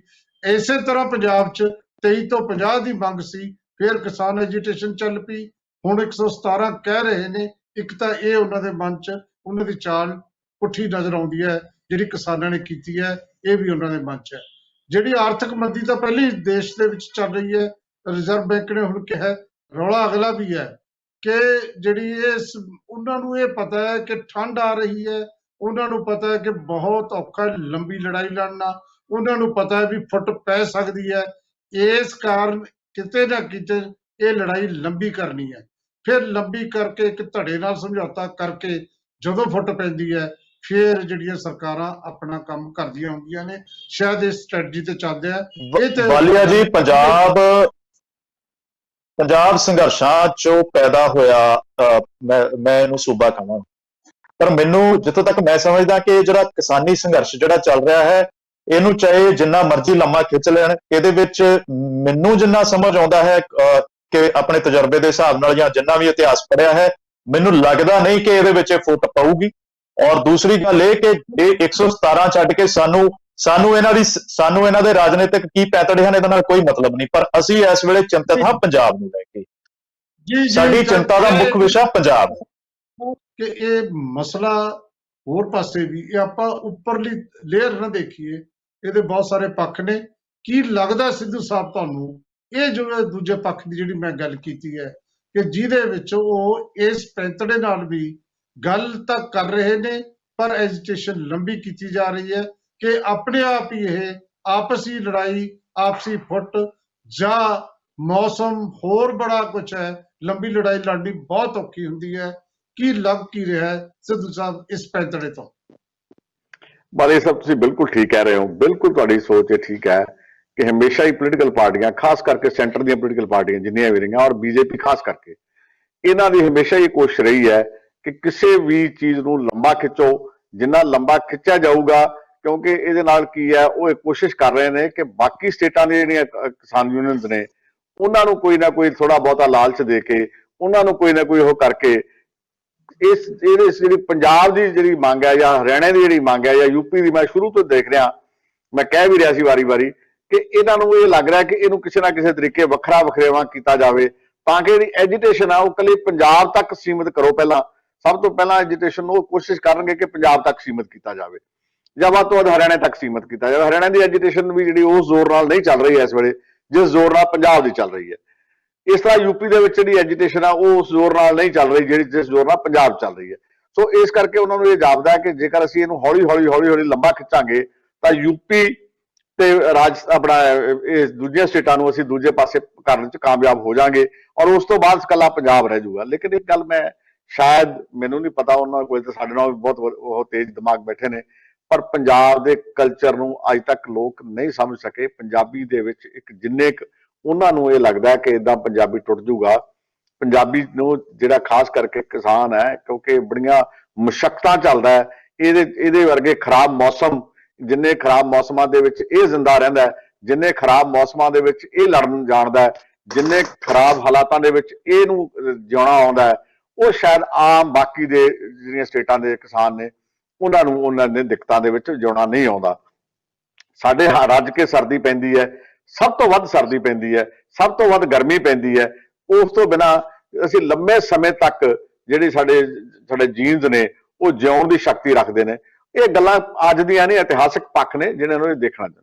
ਲੇਕਿਨ ਇੱਥੇ ਬੀਜੇਪੀ ਜਿਹੜੀ ਸਟੇਟ ਬੀਜੇਪੀ ਹੈ ਉਹ ਇਹ ਸਾਰਾ ਕੁਝ ਸਮਝਦੇ ਹੋਏ ਵੀ ਮੈਨੂੰ ਨਹੀਂ ਸਮਝ ਲੱਗੀ ਵੀ ਜਾਂ ਤਾਂ ਇਹਨਾਂ ਦੀ ਉੱਥੇ ਕੋਈ ਬਹੁਤਾ, ਮੈਂ ਪਹਿਲਾਂ ਪਿਛਲੀ ਵਾਰੀ ਵੀ ਕਿਹਾ ਸੀਗਾ ਕਿ ਸਟੇਟ ਬੀਜੇਪੀ ਜਿਹੜੀ ਹੈ ਕਿਸਾਨਾਂ ਦਾ ਪੱਖ ਸੈਂਟਰ ਦੇ ਵਿੱਚ ਰੱਖਣ 'ਚ ਬਹੁਤੀ ਕਾਮਯਾਬ ਨਹੀਂ ਹੋ ਸਕੀ ਔਰ ਇਹ ਉਸੇ ਐਕਸਪਲੇਨ ਵੀ ਨਹੀਂ ਕਰ ਸਕੇ ਕਿ ਅਸੀਂ ਪੰਜਾਬ ਦੇ ਜਿਹੜੇ ਹਾਲਾਤ ਨੇ ਜਾਂ ਪੰਜਾਬ ਦੇ ਹੋਣੇ ਇਸ ਵਾਲੇ ਸਭ ਦੂਜੀ ਗੱਲ ਮੈਂ ਤੁਹਾਨੂੰ ਦੱਸ ਦਿਆਂ। ਦੋ ਹਿੱਸੇ ਨੇ ਦੂਸਰੀ ਗੱਲ, ਸਟੇਟ ਦੇ ਦੋ ਹਿੱਸੇ ਨੇ, ਇੱਕ ਸਰਜੀਤ ਜੈਨੀ ਜਿਹੜਾ ਸੱਚਮੁੱਚ ਹੀ ਕਰਨਾ ਚਾਹੁੰਦਾ ਹੈ, ਇੱਕ ਜਿਹੜਾ ਅਸ਼ਵਨੀ ਕੁਮਾਰ ਤੇ ਉਹ ਨਹੀਂ ਜਿਹੜਾ ਹੈ ਦਾ ਸੋਲਵ ਕਰਨਾ ਚਾਹੁੰਦਾ। ਬਿਲਕੁਲ ਠੀਕ ਹੈ, ਬਿਲਕੁਲ ਠੀਕ ਹੈ। ਵਾਲੇ ਸਾਹਿਬ ਇੱਕ ਗੱਲ ਹੋਰ ਹੈ ਜਿਹੜੀ ਤੁਸੀਂ ਗੱਲ ਕਰ ਰਹੇ ਹੋ ਐਜੀਟੇਸ਼ਨ, ਜੇਕਰ ਇਹ ਐਜੀਟੇਸ਼ਨ ਨੂੰ ਇਸ ਨੂੰ ਲੰਬਾ ਖਿੱਚਣਗੇ ਤੇ ਇੱਕ ਗੱਲ ਇਹ ਵੀ ਯਾਦ ਰੱਖਣੀ ਪਊਗੀ ਕਿ ਸਾਡੇ ਰਾਹੀਂ ਸਪਲਾਈ ਜਿਹੜੀ ਹੈ ਉਹ ਕੱਲੀ ਪੰਜਾਬ ਨੂੰ ਨਹੀਂ, ਕੱਲੇ ਪੰਜਾਬ ਨੂੰ ਤੰਗੀ ਨਹੀਂ ਹੈ, ਉਹਦੀ ਆਉਣ ਵਾਲੇ ਸਮੇਂ 'ਚ ਤੁਸੀਂ ਦੇਖੋਗੇ ਜੰਮੂ 'ਚ ਵੀ ਤੰਗੀ ਹੋਊਗੀ, ਉਹਦੀ ਆਉਣ ਵਾਲੇ ਸਮੇਂ 'ਚ ਹਿਮਾਚਲ 'ਚ ਵੀ ਤੰਗੀ ਹੋਊਗੀ, ਉਹਦੀ ਆਉਣ ਵਾਲੇ ਸਮੇਂ 'ਚ ਜਿਹੜਾ ਸਾਡੇ ਅਸੀਂ ਬਾਰਡਰ ਤੇ ਬੈਠੇ ਆ, ਸਾਡੀਆਂ ਆਰਮੀ ਬੈਠੀ ਆ, ਉੱਥੇ ਵੀ ਤਕਲੀਫਾਂ ਸ਼ੁਰੂ ਹੋ ਜਾਣਗੀਆਂ ਸਰਦੀ ਦੇ ਮੌਸਮ ਦੇ ਨਾਲ ਨਾਲ। ਉਹ ਕਈ ਗੱਲਾਂ ਨੇ, ਇੱਕ ਗੱਲ ਨੂੰ ਇੱਕ ਪੱਖ ਨੂੰ ਵੇਖ ਕੇ ਨਹੀਂ ਚੱਲ ਸਕਦੇ ਇਹਨਾਂ ਨੂੰ ਪੱਖ ਉਹ ਵੀ ਦੱਸ ਰਹੇ ਨੇ। ਦੂਸਰੀ ਜਿਹੜੀ ਤੁਸੀਂ ਬਿਹਾਰ ਵਾਲੀ ਗੱਲ ਕੀਤੀ ਹੈ, ਬਿਹਾਰ 'ਚ ਭਾਵੇਂ ਸਿੱਧੂ ਸਾਹਿਬ ਇੱਕ ਪੱਖ ਤੁਸੀਂ ਭੁੱਲ ਰਹੇ ਹੋ, ਇਹ ਜਦੋਂ ਲੰਬੀ ਜਾਂਦੀ ਹੈ ਨਾ ਐਜੀਟੇਸ਼ਨ, ਫਿਰ ਜ਼ਰੂਰੀ ਨਹੀਂ ਸ਼ਾਂਤ ਰਹੇ। ਇਸ ਐਜੀਟੇਸ਼ਨ ਬਹੁਤ ਕੁਝ ਉਹ ਬੜੀ ਕੋਸ਼ਿਸ਼ ਕਰ ਰਹੇ, ਉਹਦਾ ਸ਼ੁਰੂ ਤੋਂ ਕੋਸ਼ਿਸ਼ ਕੀਤੀ ਉਹਨਾਂ ਨੇ ਉਹ ਕੋਸ਼ਿਸ਼ ਕਈ ਵਾਰੀ ਕਰ ਚੁੱਕੇ ਨੇ, ਹੁਣ ਪਹਿਲਾਂ ਵੀ ਕਰ ਚੁੱਕੇ ਨੇ, ਫਿਰ ਵੀ ਕਰਨਗੇ। ਉਹਨੂੰ ਕਿਸੇ ਨਾ ਕਿਸੇ, ਦੇਖੋ ਇਹ ਕੁਦਰਤੀ ਗੱਲ ਹੈ, ਤੁਸੀਂ ਦੇਖਿਆ ਹੋਣਾ ਪਿਛਲੇ ਸਮੇਂ 'ਚ ਕਈ ਤਰ੍ਹਾਂ ਦੇ ਬਿਆਨ ਵੱਖਰੇ ਧਿਰਾਂ ਤੋਂ ਦਵਾਏ ਗਏ ਨੇ, ਏਜੰਸੀਆਂ ਦਵਾ ਰਹੀਆਂ ਸੀ ਬਿਆਨ। ਤੁਸੀਂ ਆਪ ਸ਼ੰਭੂ ਵਾਲੇ ਮੋਰਚੇ ਤੇ ਕਈ ਤਰ੍ਹਾਂ ਦੇ ਬਿਆਨ ਹੋਏ, ਲੇਕਿਨ ਉਹਨੂੰ ਵੱਖਰਾ ਕਰਕੇ ਰੱਖਿਆ ਕਿਸਾਨ ਯੂਨੀਅਨ ਨੇ, ਆਪਣੇ ਆਪ ਨੂੰ ਉਹਨਾਂ ਤੋਂ ਸਾਰਿਆਂ ਤੋਂ ਵੱਖਰਾ ਕਰਕੇ ਰੱਖਿਆ। ਔਰ ਇਹੀ ਕਾਰਨ ਹੈ ਕਿ ਉਹ ਜਿਹੜੀ ਪਹਿਲਾਂ ਬਿਆਨਬਾਜ਼ੀ ਹੋਈ ਸ਼ੰਭੂ ਦੇ, ਉਸ ਤੋਂ ਹੋਈ ਇੱਕ ਥਾਂ ਤੋਂ ਬਿਆਨਬਾਜ਼ੀ ਹੋਈ, ਇੱਕ ਦੋ ਥਾਂ ਤੋਂ ਹੋਰ ਇਦਾਂ ਦੀ ਬਿਆਨਬਾਜ਼ੀ ਕੀਤੀ ਗਈ, ਉਹ ਵੀ ਚਲਾਇਆ ਜਾ ਰਿਹਾ ਨਾਲ ਬਰਾਬਰ ਪੈਰਲਲ। ਜਿਹੜੇ ਤੁਸੀਂ ਕਹਿ ਰਹੇ ਹੋ ਉਹਨੂੰ ਚਲਾ ਰਹੀ ਹੈ ਸਰਕਾਰ ਕਿ ਕਿਸੇ ਨਾ ਕਿਸੇ ਤਰੀਕੇ ਭੜਕਾਹਟ ਪੈਦਾ ਕੀਤੀ ਜਾਵੇ। ਔਰ ਜੇ ਦੇਖੋ ਜਿਹੜਾ ਬੀਜੇਪੀ ਦੇ ਲੀਡਰ ਦੇ ਉੱਤੇ ਰੋੜੇ ਮਰਵਾਉਣ ਦੀ ਕੋਸ਼ਿਸ਼ ਕੀਤੀ ਗਈ, ਉਹ ਪਿਛਲੇ ਪਾਸੇ ਸ਼ੀਸ਼ੇ ਤੇ ਰੋੜਾ ਮਰਵਾ ਕੇ ਉਹਨੂੰ ਵਧਾਉਣ ਦੀ ਕੋਸ਼ਿਸ਼ ਕੀਤੀ। ਏਦਾਂ ਦੀਆਂ ਗੱਲਾਂ ਇਹ ਕਰੂਗੀ ਸਰਕਾਰ ਔਰ ਕਰਦੀ ਰਹਿੰਦੀਆਂ ਸਰਕਾਰਾਂ, ਇਹ ਕਰਨਗੀਆਂ। ਲੇਕਿਨ ਇਹ ਗੱਲ ਮੈਂ ਤੁਹਾਨੂੰ ਦੱਸ ਦਿਆਂ ਕਿ ਕਿਸਾਨ ਐਜੀਟੇਸ਼ਨ ਨਾਲ ਅੱਜ ਮੇਰੀ ਜ਼ਿੰਦਗੀ ਦੀ, ਮੇਰੀ ਐਡੀ ਉਮਰ ਹੋ ਗਈ, ਮੇਰੀ ਜ਼ਿੰਦਗੀ ਦੀ ਬਹੁਤ ਐਜੀਟੇਸ਼ਨਾਂ ਦੇਖਿਆ, ਬਤੌਰ ਪੁਲਿਸ ਅਫਸਰ ਦੇਖਿਆ। ਪਹਿਲੀ ਐਜੀਟੇਸ਼ਨ ਹੈ ਜਿਹਦੇ 'ਚ 5 ਸਾਲ ਦੇ ਬੱਚੇ ਤੋਂ ਲੈ ਕੇ ਕਿਸਾਨ ਦਾ 5 ਸਾਲ ਦਾ ਬੱਚਾ ਜਿਹੜਾ ਜਿਹਨੂੰ ਬਿਲਕੁਲ ਹੋਸ਼ ਵੀ ਘੱਟ ਹੈ, 5 ਸਾਲ ਦੇ ਬੱਚੇ ਤੋਂ ਲੈ ਕੇ 90 ਸਾਲ ਦਾ ਬਜ਼ੁਰਗ ਤੱਕ ਜੁੜਿਆ ਹੋਇਆ। ਦੂਸਰੀ ਗੱਲ, ਇਹ ਪਹਿਲੀ ਐਜੀਟੇਸ਼ਨ ਹੈ ਜਿਹਦੇ ਨਾਲ ਸਾਡੇ ਆੜਤੀਏ ਵੀ ਜੁੜੇ ਨੇ, ਸਾਡੇ ਛੋਟੇ ਦੁਕਾਨਦਾਰ ਵੀ ਜੁੜੇ ਨੇ, ਸਾਡੇ ਹੋਰ ਵੀ ਸਾਰੇ ਜੁੜੇ, ਕਿਉਂਕਿ ਉਹਨਾਂ ਨੂੰ ਪਤਾ ਹੈ ਕਿ ਪੰਜਾਬ ਦੇ ਵਿੱਚ ਜਿਹੜੀ ਇਕਨੋਮੀ ਹੈ ਉਹ ਕੱਲੀ ਐਗਰੀਕਲਚਰ ਬੇਸਡ ਇਕਨੋਮੀ ਹੈ। ਜੇ ਖੇਤੀਬਾੜੀ ਬਚੂਗੀ ਤਾਂ ਹੀ ਪੰਜਾਬ ਦਾ ਭਵਿੱਖ ਉਜਲਾ ਹੋਊਗਾ, ਨਹੀਂ ਪੰਜਾਬ ਦਾ ਭਵਿੱਖ ਉਜਲਾ ਨਹੀਂ ਰਹਿਣਾ। ਇਹ ਬੜੀ ਸਪਸ਼ਟ ਗੱਲ। ਹੋਰ ਗੱਲ ਸਮਝਣ ਦੀ ਲੋੜ ਹੈ, ਮੈਂ ਸਰਕਾਰ ਨੂੰ ਇਹ ਸਮਝਦਾ ਇੱਕ ਹੋਰ ਗੱਲ ਜ਼ਰੂਰ ਸਮਝੇ ਕਿ ਹੁਣ ਜਿਸ ਤਰ੍ਹਾਂ ਦਾ ਮੌਸਮ ਹੋਇਆ, ਕੱਲ ਧਰਨੇ ਤੇ ਦੌਰਾਨ ਇੱਕ ਬੰਦਾ ਜਿਹੜਾ ਹੈ ਬਰਨਾਲੇ ਤੇ ਇੱਕ ਜਲਾਲਾਬਾਦ, 2 ਕਿਸਾਨ ਕੱਲ ਇਸ ਦੁਨੀਆ ਤੋਂ ਚਲੇ ਗਏ। ਮੌਸਮ ਜਿਹੜਾ ਹੈ ਸੱਚਮੁੱਚ ਹੀ ਅਸਰ ਪਾ ਰਿਹਾ ਹੈ। ਇਹ ਬਹੁਤ ਕੁਝ ਕਈ ਪੱਖ ਨੇ ਜਿਨ੍ਹਾਂ ਬਾਰੇ ਜਿਹੜੀ ਪਾਰਟੀ ਇਹ ਸੋਚ ਰਹੀ ਹੈ ਰਾਜ ਕਰਨ ਵਾਲੀ ਕਿ ਸ਼ਾਇਦ ਇਹ ਵੀ ਇੱਕ ਅਸਰ ਪਏਗਾ। ਹੌਲੀ ਹੌਲੀ ਕਿਸਾਨ ਘਰਾਂ 'ਚ ਬੈਠਣਗੇ। ਬ੍ਰੇਕ ਤੇ ਜਾਣ ਤੋਂ ਪਹਿਲਾਂ ਮੈਂ ਦੱਸ ਰਿਹਾ ਸੀ ਕਿ ਇਸ ਐਜੀਟੇਸ਼ਨ ਦਾ ਇੰਨਾ ਸੌਖਾ ਨਹੀਂ ਸਮਝਣਾ। ਕਿਸਾਨ ਵੀ, ਮੈਂ ਜਿਹੜੀ ਗੱਲ ਉੱਥੇ ਜਿਵੇਂ ਉਹਨਾਂ ਨੇ ਕੱਲ ਕੇਸ ਪੇਸ਼ ਕੀਤਾ, ਉਹ ਵੀ ਆਪਣੇ ਆਪ 'ਚ ਬਹੁਤ ਕਿਸਾਨ ਜਿਹੜੇ ਨੇ ਨਾ ਉਹ ਕੇਂਦਰ ਨੂੰ ਇਹ ਪਤਾ ਲੱਗ ਗਿਆ ਕਿ ਪਹਿਲਾਂ ਵਰਗੀ ਮੂਵਮੈਂਟ ਨਹੀਂ। ਹੁਣ ਸਾਡੀ ਲੜਾਈ ਸਿਰਫ ਟਰੈਕ ਤੇ ਬੈਠੇ ਲੋਕਾਂ ਨਾਲ ਨਹੀਂ, ਉਹਨਾਂ ਕੋਲ ਵੀ ਸਾਡੇ ਵਾਂਗ ਪੂਰੀ ਤਿਆਰੀ ਹੈ ਗੱਲਬਾਤ ਦੀ। ਟੇਬਲ ਦੀ ਲੜਾਈ ਵੀ ਉਹ ਜਾਣਦੇ ਨੇ। ਸੋਢੀ ਸਾਹਿਬ, ਇਹ ਸਾਰੀ ਗੱਲ 'ਚ ਮੈਂ ਪਹਿਲਾਂ ਵੀ ਤੁਹਾਡੇ ਕੋਲ ਆਇਆ ਸੀ। ਤੁਹਾਡੀ ਪਾਰਟੀ, ਤੁਹਾਡੀ ਭਾਰਤੀ ਜਨਤਾ ਪਾਰਟੀ ਦੀ ਪੰਜਾਬ ਸ਼ਾਖਾ, ਤੁਸੀਂ ਲੋਕ ਇਹਨਾਂ ਦੀ ਇੰਨਾ ਸੌਖਾ ਨਾ ਸਮਝੀਏ। ਜੇ ਕਾਲੀ ਦੀਵਾਲੀ ਮਨਾ ਰਹੇ ਨੇ, ਉਹਨਾਂ ਨੂੰ ਇਹ ਨਹੀਂ ਸਮਝ ਆਏਗੀ ਕਿ ਇਹਦੇ ਲਈ ਜ਼ਿੰਮੇਵਾਰ ਕੌਣ ਹੈ। ਕਿਤੇ ਨਾ ਕਿਤੇ ਕੱਲ ਦੀ ਮੀਟਿੰਗ ਦੇ ਵਿੱਚ ਕੁਛ ਤਾਂ ਹੋਣਾ ਚਾਹੀਦਾ ਸੀ, ਪਰ ਨਹੀਂ ਹੋਇਆ। ਅੱਗੇ ਕੀ ਸੰਭਾਵਨਾ ਹੈ, ਇਹ ਸਾਰੀ ਗੱਲ ਤੇ ਜਵਾਬ ਤੁਹਾਡੀ ਭਾਰਤੀ ਜਨਤਾ ਪਾਰਟੀ। ਪਹਿਲਾਂ ਤਾਂ ਮੇਰੀ ਟਾਈਮ ਟੀਵੀ ਦੇ ਸਾਰੇ ਸਰੋਤਿਆਂ ਨੂੰ ਸਤਿ ਸ੍ਰੀ ਅਕਾਲ। ਦੂਜੀ ਗੱਲ ਇਹ ਹੈ ਕਿ ਜੋ ਵੀ ਕੱਲ ਉੱਥੇ ਮੀਟਿੰਗ ਦੇ ਵਿੱਚੋਂ ਗੱਲ ਨਿਕਲ ਕੇ ਆਈ ਹੈ, ਔਰ ਮੇਰੀ ਵੀ ਜਿਹੜੇ ਸਾਡੇ ਆਪਣੇ ਬੀਜੇਪੀ ਦੇ ਉੱਥੇ ਦੇ ਜਿਹੜੇ ਅਧਿਕਾਰੀ ਸੀ ਉਹਨਾਂ ਨਾਲ ਸਾਰੀ ਗੱਲਬਾਤ ਹੋਈ ਹੈ। ਮੈਂ ਪੁੱਛਿਆ ਕਿ ਉਹਦੇ ਵਿੱਚ ਜਦੋਂ ਮੀਟਿੰਗ ਖਤਮ ਹੋਈ ਆ ਉਸ ਤੋਂ ਬਾਅਦ ਜਿਹੜੇ ਭਾਰਤੀ ਕਿਸਾਨ ਯੂਨੀਅਨ ਦੇ ਨੇਤਾ ਨੇ ਉਹਨਾਂ ਦੀਆਂ ਵੀ ਸਟੇਟਮੈਂਟਾਂ ਆਈਆਂ ਨੇ। ਉਹਨਾਂ ਨੇ ਵੀ ਟੀਵੀ ਚੈਨਲਾਂ ਦੇ ਉੱਪਰ ਆਪਣੀ ਸਟੇਟਮੈਂਟ ਦਿੱਤੀ ਹੈ। ਇੰਨੀ ਗੱਲ ਜ਼ਰੂਰ ਹੈ ਕਿ ਜਿਹੜੇ ਰਾਜੇਵਾਲ ਸਾਹਿਬ ਹੈ ਜਾਂ ਹੋਰ ਨੇ ਵੀ ਜਿਹੜੀ ਸਟੇਟਮੈਂਟ ਦਿੱਤੀ, ਉਹਨਾਂ ਨੇ ਕਿਹਾ ਕਿ ਮਸਲੇ ਜਿਹੜੇ ਬਹੁਤ ਜ਼ਿਆਦਾ ਹੋਣ, ਗੰਭੀਰ ਹੋਣ ਕਰਕੇ, ਜਾਂ ਕੁਝ ਮੰਗਾਂ 5-6 ਮੰਗਾਂ ਇਕੱਠੀਆਂ ਹੋਣ ਕਰਕੇ ਵੀ ਇਹ ਪਹਿਲੀ ਜਿਹੜੀ ਮੀਟਿੰਗ ਹੈ ਬੜੇ ਸਖਾਵੇਂ ਮਾਹੌਲ 'ਚ ਹੋਈ ਹੈ। ਸਾਰੀ ਗੱਲ ਖੁੱਲ੍ਹ ਕੇ ਕੇਂਦਰ ਨੇ ਉਹਨਾਂ ਦੀ ਸੁਣੀ ਹੈ, ਤਿੰਨੋਂ ਮੰਤਰੀਆਂ ਨੇ, ਔਰ ਕਿਸਾਨਾਂ ਨੇ ਪੂਰਾ ਪੱਖ ਰੱਖਿਆ। ਔਰ ਉੱਥੇ ਇਹੀ ਫੈਸਲਾ ਹੋਇਆ ਕਿ ਜਿਹੜਾ ਇਹ ਆਪਣਾ ਮਸਲਾ ਹੈ ਇਹ ਪਹਿਲੀ ਮੀਟਿੰਗ ਦੇ ਵਿੱਚ ਨਹੀਂ ਹੋਣ ਵਾਲਾ। ਇਹਦੇ ਲਈ ਆਪਾਂ ਨੂੰ 3-4 ਵਾਰ ਬੈਠਣਾ ਵੀ ਪਊਗਾ। ਔਰ ਕੇਂਦਰ ਨੇ ਇਹ ਵੀ ਕਿਹਾ ਕਿ ਤੁਸੀਂ ਇੱਕ ਆਪਣੀ 7 ਮੈਂਬਰੀ ਪੰਜਾਬ ਲੈਵਲ ਤੇ ਕਮੇਟੀ ਬਣਾ ਕੇ ਸਾਨੂੰ ਦੇ ਦਿਓ। ਆਪਣੀ ਵਾਰਤਾ 2-3 ਮੀਟਿੰਗਾਂ ਦੇ ਵਿੱਚ ਹੋ ਕੇ ਇਹ ਮਸਲਾ ਨਿਬੇੜਨ ਦੇ ਅਸੀਂ ਵੀ ਇੱਛੁਕ ਹਾਂ। ਇਹ ਗੱਲ ਉਹਨਾਂ ਨੇ ਬੜੀ ਪੋਜ਼ਿਟਿਵਲੀ ਕਹੀ ਹੈ। ਸੋ ਮੈਨੂੰ ਉਮੀਦ ਹੈ ਕਿ ਇਹ ਮਸਲਾ 2-3 ਮੀਟਿੰਗਾਂ 'ਚ ਅੱਗੇ ਜਾ ਕੇ ਇਹਦਾ ਜਿਹੜਾ ਸਖਾਵਾਂ ਮਾਹੌਲ ਬਣਿਆ ਹੈ ਇਹ ਠੀਕ ਹੋ ਜਾਏਗਾ। ਹਾਂਜੀ ਕਾਲੋ ਸਾਹਿਬ, ਤੁਸੀਂ ਕੁਝ ਕਹਿਣਾ ਚਾਹੁੰਦੇ ਸੀ, ਹੁਣ ਤੁਸੀਂ ਗੱਲ ਕਰ ਲਓ। ਮੈਂ ਕਹਿਣਾ ਇਹ ਚਾਹੁੰਦਾ ਵੀ ਸੋਢੀ ਸਾਹਿਬ ਨੇ ਜਿੱਦਾਂ ਕਿਹਾ ਕਿ ਸੁਖਾਵੇਂ ਮਾਹੌਲ 'ਚ ਹੋਈ, ਜਾਂ ਉਹਨਾਂ ਨੇ ਕਿਹਾ 7 ਮੈਂਬਰੀ ਕਮੇਟੀ ਬਣਾ ਦਿਓ। ਸੋ ਮੈਂ ਇਹਨਾਂ ਨੂੰ ਇਹ ਪੁੱਛਣਾ ਚਾਹੁੰਦਾ ਵੀ ਅੱਜ 50 ਦਿਨ ਹੋ ਗਏ ਜਦੋਂ ਕਿਸਾਨ ਜਾਂ ਕਿਸਾਨ ਜਥੇਬੰਦੀਆਂ ਸੜਕਾਂ ਤੇ ਰੁਲ ਰਹੇ ਨੇ, ਛੋਟੇ ਛੋਟੇ ਬੱਚਿਆਂ ਤੋਂ ਲੈ ਕੇ ਬਜ਼ੁਰਗ ਸਾਡੀਆਂ ਮਾਤਾਵਾਂ ਜਿਹੜੀਆਂ ਸੜਕਾਂ ਤੇ ਰੁਲ ਰਹੀਆਂ ਨੇ, ਜਿਹੜੀ ਗੱਲ ਇਹ ਅੱਜ ਕਹਿ ਰਹੇ ਨੇ ਕਿ 7 ਮੈਂਬਰੀ ਕਮੇਟੀ ਬਣਾ ਦਿਓ, ਅਸੀਂ ਜਿਹੜੀ ਇਹ ਚਰਚਾ ਕਰਾਂਗੇ। ਜਦੋਂ ਇਹ ਬਿੱਲ ਬਣਾਇਆ ਸੀ, ਜੇਕਰ ਉਦੋਂ ਹੀ ਦੇਸ਼ ਦੀਆਂ ਕਿਸਾਨ ਜਥੇਬੰਦੀਆਂ ਨੂੰ ਕੌਨਫੀਡੈਂਸ 'ਚ ਲੈ ਕੇ, ਉਹਨਾਂ ਨੂੰ ਭਰੋਸੇ 'ਚ ਲੈ ਕੇ, ਜਾਂ ਉਹਨਾਂ ਦੇ ਨਾਲ ਸਲਾਹ ਮਸ਼ਵਰੇ ਤੋਂ ਬਾਅਦ ਜੇਕਰ ਇਹਨਾਂ ਨੇ ਇਹ ਬਿੱਲ ਬਣਾਇਆ ਹੁੰਦਾ, ਜਿਹੜਾ ਕਿ ਕਿਸਾਨ ਮਾਰੂ ਨਹੀਂ ਮੈਂ ਕਹਾਂਗਾ, ਪੂਰੇ ਦੇਸ਼ ਨੂੰ ਮਾਰਨ ਵਾਲਾ ਜਿਹੜਾ ਬਿੱਲ ਜਿਹੜਾ ਇਹਨਾਂ ਨੇ ਬਣਾਇਆ, ਕਾਲਾ ਕਾਨੂੰਨ ਜਿਹੜਾ ਕਾਨੂੰਨ ਹੈ, ਮਾਫੀ ਚਾਹੂੰਗਾ, ਕਾਨੂੰਨ ਬਣਾਇਆ ਹੈ, ਉਹ ਜਿਹੜਾ ਹੈ ਕਾਲਾ ਕਾਨੂੰਨ ਜਿਹੜਾ ਬਣਾਇਆ ਹੈ, ਉਹ ਅਗਰ ਕਿਸਾਨਾਂ ਜਾਂ ਕਿਸਾਨ ਜਥੇਬੰਦੀਆਂ ਨੂੰ ਭਰੋਸੇ 'ਚ ਲੈ ਕੇ, ਜਿਵੇਂ ਸਿੱਧੂ ਸਾਹਿਬ ਨੇ ਕਿਹਾ ਕਿ ਇਹ ਥਿਊਰੀ ਨਹੀਂ, ਇਹ ਪ੍ਰੈਕਟੀਕਲ ਦੀ ਗੱਲ ਹੈ। ਕਿਸਾਨ ਆਪਣੇ ਆਪ ਹੀ ਦੇ ਵਿੱਚ ਹੀ ਇੱਕ ਬਹੁਤ ਵੱਡਾ ਇੰਜੀਨੀਅਰ ਹੈ। ਅਗਰ ਕਿਸਾਨ ਨੂੰ ਭਰੋਸੇ 'ਚ ਲੈ ਕੇ, ਉਹਦੀ ਗੱਲ ਸਮਝ ਕੇ ਫਿਰ ਅਗਰ ਇਸ ਬਿੱਲ ਦੀ ਜਾਂ ਇਸ ਕਾਨੂੰਨ ਦੀ ਤਜਵੀਜ਼ ਰੱਖੀ ਹੁੰਦੀ ਤੇ ਅੱਜ ਦੇਸ਼ ਅਜਿਹੇ ਹਾਲਾਤਾਂ 'ਚ ਨਾ ਹੁੰਦਾ। ਔਰ ਖਾਸ ਕਰ ਪੰਜਾਬ ਸੂਬਾ ਜਿਹੜਾ ਪਹਿਲਾਂ ਵੀ ਬੜੇ ਕਾਲੇ ਦੌਰ ਦੇ ਵਿੱਚੋਂ ਨਿਕਲ ਚੁੱਕਿਆ ਹੈ, ਉਹ ਇਸ ਹਾਲਾਤ ਦੇ ਵਿੱਚ ਅੱਜ ਪੰਜਾਬ ਨਾ ਖੜਾ ਹੁੰਦਾ।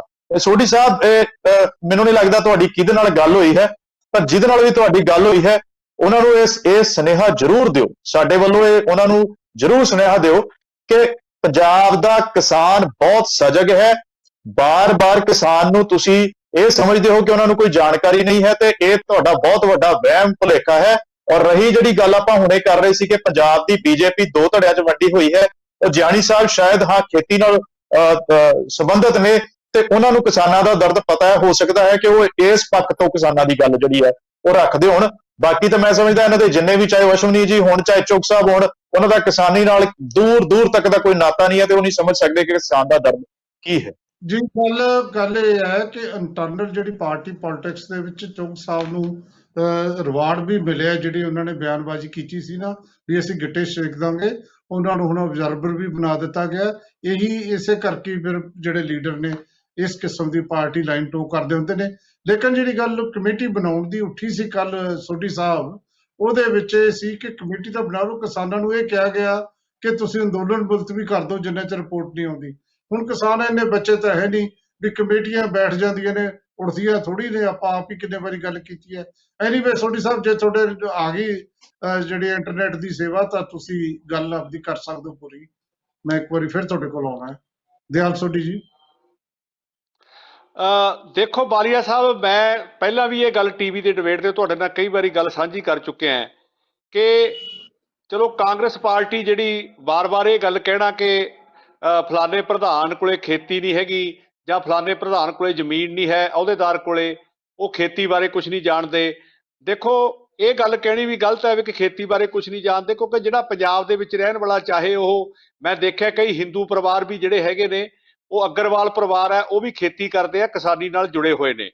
ਦੇਖੋ ਇਹ ਜ਼ਰੂਰ ਹੈ ਕਿ ਜਿਹੜੀ ਕੱਲ ਮੀਟਿੰਗ ਹੋਈ ਹੈ ਉਹਦੇ ਵਿੱਚ ਜੋ ਕਿਸਾਨਾਂ ਨੇ ਸਟੇਟਮੈਂਟਾਂ ਦਿੱਤੀਆਂ, ਉਹਨਾਂ ਨੇ ਇਸ ਗੱਲ ਦਾ ਧੰਨਵਾਦ ਵੀ ਕੀਤਾ ਕਿ ਸਾਡੀ ਜਿਹੜੀ ਗੱਲਬਾਤ ਹੈ ਬੜੀ ਸੁਣੀ ਗਈ ਹੈ, ਬੜੇ ਸਖਾਵੇਂ ਮਾਹੌਲ 'ਚ ਸਾਨੂੰ ਸੁਣਿਆ ਗਿਆ ਔਰ ਬਹੁਤ ਸਮਾਂ ਦਿੱਤਾ ਹੈ। ਔਰ ਪੰਜਾਬ ਦੇ ਮੁੱਖ ਮੰਤਰੀ ਕੈਪਟਨ ਅਮਰਿੰਦਰ ਸਿੰਘ ਜੀ ਨੇ ਵੀ ਇਸ ਗੱਲ ਦਾ ਧੰਨਵਾਦ ਕੀਤਾ ਕਿ ਇਹ ਗੱਲਬਾਤ ਹੈ ਜਿਹੜੀ ਤੁਰੀ ਹੈ ਤੇ ਕਿਸੇ ਸਿਰੇ ਲੱਗੂਗੀ। ਦੇਖੋ ਮੈਂ ਤਾਂ ਇਹੀ ਕਹਿ ਸਕਦਾ ਕਿ ਭਾਰਤੀ ਜਨਤਾ ਪਾਰਟੀ ਕਿਸਾਨਾਂ ਦੀ ਜਿਹੜੀ ਮੁਸ਼ਕਲ ਹੈ ਉਹਨੂੰ ਹੱਲ ਕਰਾਉਣ ਦੇ ਵਿੱਚ ਅੱਗੇ ਲੱਗੀ ਹੋਈ ਹੈ ਔਰ ਅਸੀਂ ਪ੍ਰਮਾਤਮਾ ਅੱਗੇ ਕਾਮਨਾ ਵੀ ਕਰਦੇ ਹਾਂ ਕਿ ਇਹ ਮਸਲਾ ਜਿਹੜਾ ਜਲਦੀ ਹੱਲ ਹੋਵੇ। ਅਸੀਂ ਨਹੀਂ ਚਾਹੁੰਦੇ ਕਿ ਕਿਸਾਨ ਸਾਡੇ ਜਿਹੜੇ ਹੈਗੇ ਸੜਕਾਂ ਤੇ ਬੈਠਣ, ਰੇਲਾਂ ਤੇ ਬੈਠਣ। ਜੇ ਹੁਣ ਗੱਲਬਾਤ ਤੁਰੀ ਹੈ ਤਾਂ ਮੈਨੂੰ ਪੂਰੀ ਉਮੀਦ ਹੈ ਕਿ ਕੇਂਦਰ ਨੇ ਬਹੁਤ ਫਰਾਖ ਦਿਲੀ ਦੇ ਨਾਲ ਸੁਣਿਆ ਔਰ ਉਹਨਾਂ ਨੇ ਕਿਹਾ ਕਿ ਅਸੀਂ ਜਿਹੜੀ ਅਗਲੀ ਮੀਟਿੰਗ ਹੋਊਗੀ ਉਹਦੇ ਵਿੱਚ ਬਿਲਕੁਲ ਆਪਾਂ ਸਿਰੇ ਤੇ ਪਹੁੰਚ ਜਾਾਂਗੇ। ਜਿਹੜੇ ਵੀ ਤੁਹਾਡੀਆਂ ਕੋਈ ਦੁੱਖ ਤਕਲੀਫਾਂ, ਤੁਹਾਡੇ ਸ਼ੰਕੇ ਨੇ, ਉਹ ਅਸੀਂ ਬੈਠ ਕੇ ਦੂਰ ਕਰਾਂਗੇ। ਇਹੋ ਜੀ ਕੋਈ ਗੱਲ ਨਹੀਂ ਹੈਗੀ। ਨਹੀਂ ਦੇਖੋ ਸੋਢੀ ਸਾਹਿਬ, ਵੈਸੇ ਚਲੋ ਇਹ ਤੁਸੀਂ ਕਹੋ, ਤੁਹਾਡਾ ਹੱਕ ਹੈ, ਜੋ ਤੁਹਾਨੂੰ ਦਿਲ ਕਰਦਾ ਹੈ ਉਹ ਤੁਸੀਂ ਕਹਿ ਸਕਦੇ ਹੋ ਜਾਂ ਜਿਵੇਂ ਤੁਹਾਨੂੰ ਠੀਕ ਲੱਗਦੀ ਹੈ ਸਿਆਸੀ ਤੌਰ ਤੇ ਗੱਲ। ਪਰ ਇਹ ਗੱਲ ਤਾਂ ਮੰਨਣ ਵਾਲੀ ਹੈ ਵੀ ਕੱਲ ਵੀ ਉਹੀ ਗੱਲ ਕਹੀ ਗਈ ਕਿ MSP ਖਤਮ ਨਹੀਂ ਹੋਏਗੀ। ਇਹ ਇੱਕ ਜਿਹੜੇ ਬਿੱਲ ਨੇ ਇਹ ਕਿਸਾਨਾਂ ਦੇ ਫਾਇਦੇ ਲਈ ਨੇ।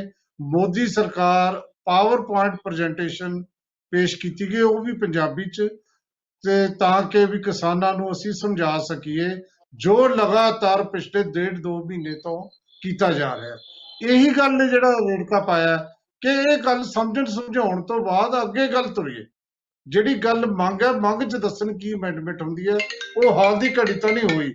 ਸਿੱਧੂ ਸਾਹਿਬ, ਜਿਵੇਂ ਸੋਢੀ ਸਾਹਿਬ ਨੇ ਜਿਹੜੀ ਗੱਲ ਕਹੀ ਹੈ, ਜਾਂ ਕਾਹਲੋਂ ਸਾਹਿਬ ਜਿਵੇਂ ਕਾਂਗਰਸ ਦੇ ਐਂਗਲ ਤੋਂ ਸੋਚ ਰਹੇ ਨੇ, ਜੇ ਆਪਾਂ ਹੁਣ ਪ੍ਰੋਗਰਾਮ ਖਤਮ ਕਰਨ ਵੱਲ ਵੱਧ ਰਹੇ ਹਾਂ, ਆਪਣੇ ਕੋਲ 2-2 ਮਿੰਟ ਨੇ ਸਾਰਿਆਂ ਕੋਲ, ਤਾਂ ਲੱਗ ਕੀ ਰਿਹਾ ਹੈ ਕਿ ਇਹ ਜਿਹੜੀ ਮੀਟਿੰਗ ਅਗਲੀ ਹੋਣੀ ਹੈ ਕਦੋਂ ਤੱਕ? 18 ਤਾਂ ਪੱਕੀ ਹੈ ਵੀ 18 ਤਾਂ ਕਿਸਾਨਾਂ ਨੇ ਮੀਟਿੰਗ ਕਰਨੀ ਹੈ, ਫਿਰ ਦੇਖਣਾ ਹੈ, ਫਿਰ 26-27 ਨੂੰ ਕੱਲ ਜਿਹੜੀ ਸਵੇਰੇ ਇਹ ਉੱਥੇ ਪੇਪਰ ਲੀਕ ਹੋ ਗਈ, ਚਿੱਠੀ ਲੀਕ ਹੋ ਗਈ ਕਿ ਦਿੱਲੀ ਦੇ ਵਿੱਚ ਕਿਸਾਨਾਂ ਨੂੰ ਵੜਨ ਨਹੀਂ ਦਿੱਤਾ ਜਾਏਗਾ। ਦਫਾ 144 ਲਾਤੀ, ਜੰਤਰ ਮੰਤਰ ਤੇ ਤੁਸੀਂ ਜਾ ਨਹੀਂ ਸਕਦੇ।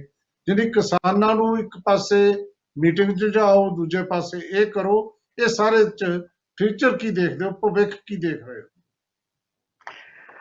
ਵਾਲੇ ਸਾਹਿਬ, ਹਾਲ ਦੀ ਘੜੀ ਤਾਂ ਮੈਨੂੰ ਇੰਜ ਜਾਪਦਾ ਹੈ ਕਿ ਸੈਂਟਰ ਹਾਲੇ ਵੀ ਇਸ ਗੱਲ ਤੇ ਬਜਿੱਦ ਹੈ ਕਿ ਕਿਸੇ ਵੀ ਹਾਲ ਹੀਲੇ, ਕਿਸੇ ਵੀ ਤਰੀਕੇ, ਕਿਸੇ ਵੀ ਜ਼ਬਰ ਜ਼ੁਲਮ ਨਾਲ ਇਸ ਐਜੀਟੇਸ਼ਨ ਨੂੰ ਫੇਲ ਕੀਤਾ ਜਾਵੇ। ਚਾਹੇ ਉਹਦੇ ਵਾਸਤੇ ਕੋਈ ਵੀ ਹੱਥਕੰਡੇ ਅਪਣਾਉਣੇ ਪੈਣ, ਚਾਹੇ ਇਹਨਾਂ ਦੇ ਵਿੱਚ ਡਿਵਾਈਡ ਐਂਡ ਰੂਲ ਕਰਨਾ ਪਵੇ, ਚਾਹੇ ਇਹਨਾਂ ਦੇ ਐਜੀਟੇਸ਼ਨ ਨੂੰ ਜਿਹੜਾ ਉਹ ਹਿੰਸਾਤਮਕ ਕਰਨਾ ਪਵੇ, ਜਿਹਨੂੰ ਵਾਇਲੈਂਸ ਕਹਿੰਦੇ ਨੇ, ਵਾਇਲੈਂਸ ਕਰਨਾ ਪਵੇ, ਚਾਹੇ ਵਾਇਲੈਂਟ ਤੋਂ ਬਿਨਾਂ ਜੇ ਉਹਨਾਂ ਨੂੰ ਕਿਤੇ ਐਜੀਟੇਸ਼ਨ ਦੇ ਵਿੱਚ ਆਪਦਾ ਇਕੱਠ ਦਿਖਾਉਣਾ ਚਾਹੁੰਦੇ ਨੇ, ਉਹਨੂੰ ਕਿਸੇ ਤਰੀਕੇ ਵੀ ਇਕੱਠ ਨੂੰ ਰੋਕਿਆ ਜਾਵੇ। ਜਾਂ ਨੈਸ਼ਨਲ ਲੈਵਲ ਤੇ ਜਿਹੜਾ ਸਟੇਟ ਦਿੱਲੀ ਦਾ ਪ੍ਰੋਗਰਾਮ ਬਣਾਇਆ ਸੀ ਕਿ ਦਿੱਲੀ ਅਸੀਂ ਜਾ ਕੇ ਐਜੀਟੇਸ਼ਨ ਨੂੰ ਉੱਥੇ ਸਾਰੇ ਹਿੰਦੁਸਤਾਨ ਨੂੰ ਦਿਖਾਵਾਂਗੇ ਜਾਂ ਇੰਟਰਨੈਸ਼ਨਲ ਲੈਵਲ ਤੇ ਦਿਖਾਵਾਂਗੇ, ਉਹਨੂੰ ਰੋਕਿਆ ਜਾਵੇ। ਹਾਲ ਦੀ ਘੜੀ ਮੈਨੂੰ ਇਹ ਲੱਗ ਰਿਹਾ ਹੈ ਕਿ ਸੈਂਟਰ ਦੇ ਵਿੱਚ ਹਾਲੇ ਵੀ ਜਿਹੜਾ ਐਡਾਮੈਂਟ ਜਿਹੜੇ ਉੱਥੋਂ ਦੇ ਪੋਲੀਟੀਸ਼ੀਅਨਸ ਨੇ, ਜਿਹੜੇ ਉਹਨਾਂ ਦੇ ਵਿੱਚ ਜਿਹੜਾ ਵਿੰਗ ਹੈ, ਜਿਹੜਾ ਬਹੁਤ ਜ਼ਿਆਦਾ ਜਿੱਦ ਹੈ ਕਿ ਕਿਸੇ ਵੀ ਤਰੀਕੇ ਇਸ ਐਜੀਟੇਸ਼ਨ ਨੂੰ ਦਬਾਉਣਾ ਹੈ ਔਰ ਦਬਾ ਕੇ ਅਸੀਂ ਇਹਨੂੰ ਵਿਕਟੋਰੀਅਸ ਹੋ ਕੇ ਨਿਕਲਣਾ ਹੈ, ਉਸ ਗੱਲ ਪਿੱਛੇ ਲੱਗਿਆ ਹੋਇਆ ਹੈ। ਹਾਲੇ ਉਹ ਇਸ ਗੱਲ ਨੂੰ ਪਿਛਾਂਹ ਨਹੀਂ ਮੁੜਿਆ ਕਿ ਅਸੀਂ ਇਸ ਐਜੀਟੇਸ਼ਨ ਨੂੰ ਲੋਕਾਂ ਦੇ ਹਿੱਤ ਵਿੱਚ ਜਾ ਕੇ, ਲੋਕਾਂ ਖਾਤਰ ਜਾਂ ਕਿਸਾਨਾਂ ਖਾਤਰ ਜਾਂ ਉਹ ਕਿਸਾਨੀ ਨਾਲ ਜੁੜੇ ਹੋਏ 80% ਲੋਕਾਂ ਨੂੰ ਕੋਈ ਫਾਇਦਾ ਪਹੁੰਚਾਉਣਾ, ਉਸ ਗੱਲ ਪਿੱਛੇ ਨਹੀਂ ਤੁਰਿਆ ਹਾਲੇ ਤੱਕ ਤਾਂ ਉਹ ਇਸ ਗੱਲ ਪਿੱਛੇ ਤੁਰਿਆ ਵੀ ਕਿਸੇ ਨਾ ਕਿਸੇ ਤਰੀਕੇ ਜਿਹੜੇ ਅਸੀਂ ਕਾਨੂੰਨ ਪਾਸ ਕੀਤੇ ਨੇ ਉਹਨਾਂ ਕਾਨੂੰਨਾਂ ਨੂੰ ਕਿਸੇ ਵੀ ਢੰਗ ਵਰਤ ਕੇ ਲਾਗੂ ਕੀਤਾ ਜਾਵੇ, ਚਾਹੇ ਸਾਨੂੰ ਉਹਦੇ ਵਾਸਤੇ ਕੋਈ ਵੀ ਢੰਗ ਵਰਤਣਾ ਪਵੇ। ਹਾਲ ਦੀ ਘੜੀ ਦਾ ਇੰਜ ਜਾਪਦਾ ਕਿ ਆਉਣ ਵਾਲੇ ਸਮੇਂ 'ਚ ਬਾਕੀ ਐਜੀਟੇਸ਼ਨ ਹੈ ਜਾਂ ਆਉਣ ਵਾਲੇ ਸਮੇਂ 'ਚ ਸਮਾਂ ਕਿਹਾ ਜਾ ਬਣਦਾ ਹੈ ਉਹ ਵੱਖਰੀ ਗੱਲ ਹੈ, ਲੇਕਿਨ ਜਿਹੜਾ ਉੱਥੇ ਜਿਹੜਾ ਉੱਥੇ ਦਾ ਉਤਲੇ ਜਿਹੜੇ ਲੀਡਰ ਬੈਠੇ ਨੇ, ਕੁਝ ਲੀਡਰ ਬੈਠੇ ਨੇ, ਮੈਂ ਜਿਹੜੀ ਗੱਲ ਪਹਿਲਾਂ ਕਹਿ ਚੁੱਕਿਆ ਦੁਬਾਰਾ ਫਿਰ ਕਹਿ ਦੇਣਾ, ਮੈਂ 3 ਵਾਰੀ ਕਹਿ ਚੁੱਕਿਆ ਗੱਲ ਕਿ ਇਸ ਵਕਤ ਕੋਈ ਵੀ ਜਿਹੜੀ ਇਹ ਤਿੰਨੇ ਕਾਨੂੰਨਾਂ ਦੇ ਬਾਰੇ ਜਿਹੜੀ ਹੈ ਉਹ ਸੈਂਟਰ ਦੀ ਸਰਕਾਰ ਦੇ ਹੱਥ ਵਿੱਚ, ਈਵਨ ਜਿਹੜੇ ਸੈਂਟਰ ਦੇ ਵਿੱਚ ਮਿਨਿਸਟਰੀ ਹੈ ਉਹਦੇ ਹੱਥ ਵਿੱਚ ਵੀ ਨਹੀਂ ਰਹੀ। ਇਹ ਅੱਜ ਜਿਹੜੀ ਹੈ ਪੂਰੀ ਦੀ ਪੂਰੀ ਜਿਹੜੇ ਤਿੰਨੋਂ ਬਿੱਲ ਨੇ ਇਹ ਅਡਾਨੀ, ਅੰਬਾਨੀ ਜਾਂ ਉਹਨਾਂ ਦੇ ਹੱਥ ਵਿੱਚ ਨੇ। ਉਹ ਜਦ ਤੱਕ ਉਹ ਇਸ਼ਾਰਾ ਨਹੀਂ ਕਰਦੇ ਭਾਰਤ ਦੀ ਸਰਕਾਰ ਨੂੰ ਕਿ ਇਹ ਤੁਸੀਂ ਇਹਨਾਂ 'ਚ ਤਬਦੀਲੀ ਕੋਈ ਕਰੋ ਜਾਂ ਨਾ ਕਰੋ, ਉਹ ਤੱਕ ਇਹ ਤਬਦੀਲੀ ਮੈਨੂੰ ਨਹੀਂ ਹੁੰਦੀ ਜਾਪਦੀ, ਕਿਉਂਕਿ ਇਹ ਸੈਂਟਰ ਸਰਕਾਰ ਉਹਨਾਂ ਤਿੰਨਾਂ ਬੰਦਿਆਂ ਦੇ ਜਿਹੜੇ ਖਾਸ ਕਰਕੇ ਜਿਹੜੇ ਮਲਟੀਨੈਸ਼ਨਲ ਕੰਪਨੀਆਂ ਦੇ ਅਡਾਨੀ ਤੇ ਅੰਬਾਨੀ ਹੋਣੀ ਨੇ ਉਹਨਾਂ ਦੇ ਹੱਥਾਂ ਵਿੱਚ ਖੇਡ ਰਹੀ ਹੈ। ਔਰ ਉਹ ਵੀ ਇਹ ਕਹਿ ਰਹੇ ਨੇ ਕਿ ਤੁਸੀਂ ਇੱਕ ਵਾਰੀ ਇਹਨੂੰ ਲਮਕਾ ਕੇ ਦੇਖੋ ਕਿ ਸ਼ਾਇਦ ਇਹ ਕਿਤੇ ਨਾ ਕਿਤੇ ਪੰਜਾਬ, ਹਰਿਆਣਾ ਤੇ ਯੂਪੀ ਦੀਆਂ ਸਰਕਾਰ, ਯੂਪੀ ਦੇ ਜਿਹੜੇ ਤਿੰਨੋਂ ਜ਼ਿਆਦਾ ਅਗਰੈਸਿਵ ਨੇ ਯੂਨੀਅਨਸ ਇਸ ਗੱਲ ਪਿੱਛੇ ਵੀ ਇਹਨਾਂ ਨੂੰ ਤੋੜ ਲਿਆ ਜਾਵੇ ਤਾਂ ਆਪਣੇ ਆਪ ਬਾਕੀ ਹਿੰਦੁਸਤਾਨ ਦੇ ਵਿੱਚ, ਕਿਉਂਕਿ ਬਿਹਾਰ ਅੱਗੇ ਹੀ ਤੋੜਿਆ ਪਿਆ ਹੈ ਉਹਨਾਂ ਨੇ।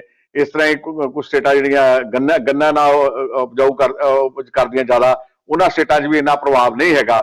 ਇਹ ਕੇਰਲਾ ਵਰਗੇ ਸਟੇਟਾਂ ਨੇ ਕਾਨੂੰਨ ਅਲੱਗ ਬਣਾ ਲਏ ਨੇ, ਉੱਥੇ ਕੁਝ ਫਸਲਾਂ ਵੀ ਇਦਾਂ ਦੀਆਂ ਹੁੰਦੀਆਂ ਨੇ। ਸੋ ਇਹ ਸਾਰੇ ਕਾਹੇ ਦਾ ਫਾਇਦਾ ਉਠਾਉਣਾ ਚਾਹੁੰਦੇ ਨੇ ਵੀ ਕਿਸੇ ਤਰੀਕੇ ਅਸੀਂ ਇਸ ਐਜੂਕੇਸ਼ਨ ਨੂੰ ਫੇਲ ਕੀਤੀ। ਤੁਹਾਡੀ ਜੀ ਕਾਲੋ ਸਾਹਿਬ ਆਖਰੀ ਕਮੈਂਟ ਤੁਹਾਡਾ। ਕਾਲੋ ਸਾਹਿਬ ਜੀ, ਮੈਂ ਸਿੱਧੂ ਸਾਹਿਬ ਦੀ ਗੱਲ ਨਾਲ ਸਹਿਮਤ ਹਾਂ ਕਿ ਇਹ ਅਡਾਨੀ ਅੰਬਾਨੀਆਂ ਦੇ ਵੱਲੋਂ ਜਦੋਂ ਤੱਕ ਇਸ਼ਾਰਾ ਨਹੀਂ ਹੁੰਦਾ ਕੋਈ ਮਸਲਾ ਹੱਲ ਨਹੀਂ ਹੋਣਾ। ਰਾਜੇਵਾਲ ਸਾਹਿਬ ਦੀ ਮੈਂ ਇੱਕ ਇੰਟਰਵਿਊ ਸੁਣ ਰਿਹਾ ਸੀਗਾ ਕਿ ਉਹਨਾਂ ਨੇ ਕਿਹਾ 2017 ਅਕਤੂਬਰ 2017 ਦੇ ਵਿੱਚ ਇਹਦੀ ਨੀਂਹ ਰੱਖੀ ਗਈ ਸੀ, ਜਿੱਥੇ 3 ਕਿਸਾਨ ਜਥੇਬੰਦੀਆਂ ਦੇ ਮੁਖੀਆਂ ਨੂੰ ਬੁਲਾਇਆ ਗਿਆ ਤੇ ਬਾਕੀ ਸਾਰੇ ਦੇ ਸਾਰੇ ਉੱਥੇ ਜਿਹੜੇ ਸੀਗੇ ਉਹ ਕਾਰਪੋਰੇਟ ਘਰਾਣਿਆਂ ਦੇ ਜਿਹੜੇ CEO ਜਾਂ ਜਿਹੜੇ ਉੱਚ ਅਧਿਕਾਰੀ ਸੀ ਉਹ ਸੀਗੇ ਤੇ ਉੱਥੋਂ ਇਸ ਗੱਲ ਦੀ ਜਿਹੜੀ ਨੀਂਹ ਰੱਖੀ ਗਈ ਸੀ। ਇਹ ਬੇਸਿੱਟਾ ਇਹ ਗੱਲ ਨੂੰ ਬੇਸਿੱਟਾ ਮੈਂ ਵੀ ਸਮਝਦਾ ਕਿ ਕਿਤੇ ਨਾ ਕਿਤੇ ਹੋ ਸਕਦਾ ਹੈ ਕਿ ਇਹਦਾ ਐਂਡ ਬੇਸਿੱਟਾ ਹੀ ਨਿਕਲੇ। ਜਿਵੇਂ ਕਿ ਸੋਢੀ ਸਾਹਿਬ ਨੇ ਕਿਹਾ ਕਿ ਹੁਣੇ ਇਹਨਾਂ ਨੇ ਜਾਤੀਵਾਦ ਦਾ ਰੰਗ ਦੇਣ ਦਾ ਕੋਸ਼ਿਸ਼ ਕੀਤੀ, ਮੇਰੇ ਬਿਆਨ ਨੂੰ ਤੋੜ ਮਰੋੜਨ ਦੀ ਕੋਸ਼ਿਸ਼ ਕੀਤੀ। ਮੈਂ ਦੱਸ ਦਿਆਂ ਕਿ ਮੈਂ ਜਾਤੀਵਾਦ ਦੀ ਗੱਲ ਨਹੀਂ ਕੀਤੀ, ਮੈਂ ਸਿਰਫ ਉਹਨਾਂ ਲੋਕਾਂ ਦੀ ਗੱਲ ਕੀਤੀ ਸੀ ਜਿਨ੍ਹਾਂ ਨੇ ਸਾਨੂੰ ਨਕਸਲੀ ਕਿਹਾ ਜਾਂ ਜਿਨ੍ਹਾਂ ਨੇ ਸਾਨੂੰ ਅਰਬਨ ਨਕਸਲੀ ਕਿਹਾ ਜਾਂ ਜਿਨ੍ਹਾਂ ਨੇ ਸਾਨੂੰ ਇਹ ਕਿਹਾ ਕਿ ਅਸੀਂ ਵਿਹਲੜਾ ਜਿਹੜੇ ਸੜਕਾਂ ਤੇ ਬੈਠੇ, ਮੈਂ ਉਹਨਾਂ ਦੀ ਗੱਲ ਕੀਤੀ ਸੀ। ਦੂਸਰੀ ਗੱਲ, ਫਿਰਾਕ ਦਿੱਲੀ ਕੇਂਦਰ ਦੀ ਨਹੀਂ ਹੈ ਸੋਢੀ ਸਾਹਿਬ ਕਿ ਉਹ ਇਹ ਗੱਲ ਕਹਿ ਰਹੇ ਨੇ ਕਿ ਆਓ ਅਸੀਂ ਗੱਲਬਾਤ ਲਈ ਤਿਆਰ ਹਾਂ। ਫਿਰਾਕ ਦਿੱਲੀ ਤਾਂ ਇਹ ਪੰਜਾਬੀਆਂ ਦੀ ਹੈ ਤੇ ਪੰਜਾਬ ਦੇ ਕਿਸਾਨਾਂ ਦੀ ਹੈ, ਕਿਸਾਨ ਜਥੇਬੰਦੀਆਂ ਦੀ ਹੈ ਕਿ ਇੰਨੀ ਧੱਕੇਸ਼ਾਹੀ ਤੋਂ ਬਾਅਦ ਵੀ ਉਹ ਗੱਲ ਤੁਹਾਡੇ ਨਾਲ ਕਰਨ ਨੂੰ ਤਿਆਰ ਨੇ। ਤੇ ਇਸ ਗੱਲ ਦਾ ਦੇਖੋ, ਜਿੱਥੇ ਨੁਕਸਾਨ ਕਿਸਾਨਾਂ ਨੂੰ ਹੋ ਰਿਹਾ ਉੱਥੇ ਸੂਬੇ ਨੂੰ ਵੀ ਹੋ ਰਿਹਾ ਹੈ। ਕੇਂਦਰ ਸਰਕਾਰ ਨੂੰ ਇਹ ਗੱਲ ਸਮਝਣੀ ਚਾਹੀਦੀ ਹੈ, ਉਹਨਾਂ ਨੂੰ ਪੰਜਾਬ ਨੂੰ ਬਾਕੀ ਸੂਬਿਆਂ ਦੇ ਨਾਲ ਨਹੀਂ। ਕਾਲੋ ਸਾਹਿਬ ਟਾਈਮ ਖਤਮ ਹੈ, ਆਪਾਂ ਸੋਢੀ ਸਾਹਿਬ ਦਾ ਬਿਆਨ ਲੈ ਲਈਏ। ਸੋਢੀ ਸਾਹਿਬ ਕੀ ਕਹੋਗੇ ਕਾਲੋ ਸਾਹਿਬ ਨੇ ਜੋ ਕਿਹਾ? ਦੇਖੋ, ਮੇਰਾ ਕਹਿਣਾ ਇਹ ਹੈ ਕਿ ਚਲੋ ਜਿਸ ਤਰ੍ਹਾਂ ਵੀ, ਜੇ ਹੁਣ ਆਪਾਂ ਪਿਛਲੇ ਸਮੇਂ ਜਾਈਏ ਤਾਂ ਇਹਨਾਂ ਦੇ ਜਿਹੜੇ ਬਿੱਲ ਬਣਨ ਵੇਲੇ ਉੱਥੇ ਸਾਡੇ ਕਿਹੜੇ ਮੁੱਖ ਮੰਤਰੀ ਜਿਹੜੇ ਸੀਗੇ ਸੂਬਿਆਂ ਦੇ ਪਾਏ ਗਏ, ਵਿੱਤ ਮੰਤਰੀ ਮੀਟਿੰਗ ਵਿੱਚ ਸ਼ਾਮਲ ਹੋਏ, ਉਹਨਾਂ 'ਚ ਕਾਨੂੰਨ ਬਣਨ ਵੇਲੇ ਇਹ ਸਾਰੀਆਂ ਗੱਲਾਂ 'ਚ ਮੈਂ ਜਾਣਾ ਨਹੀਂ ਚਾਹੁੰਦਾ। ਠੀਕ ਹੈ ਕਿ ਹੁਣ ਤੁਸੀਂ ਜਿਹੜਾ ਸਾਰਾ ਦੋਸ਼ ਹੈ ਉਹ ਭਾਰਤੀ ਜਨਤਾ ਪਾਰਟੀ ਨੂੰ ਦੇ ਰਹੇ ਹੋ।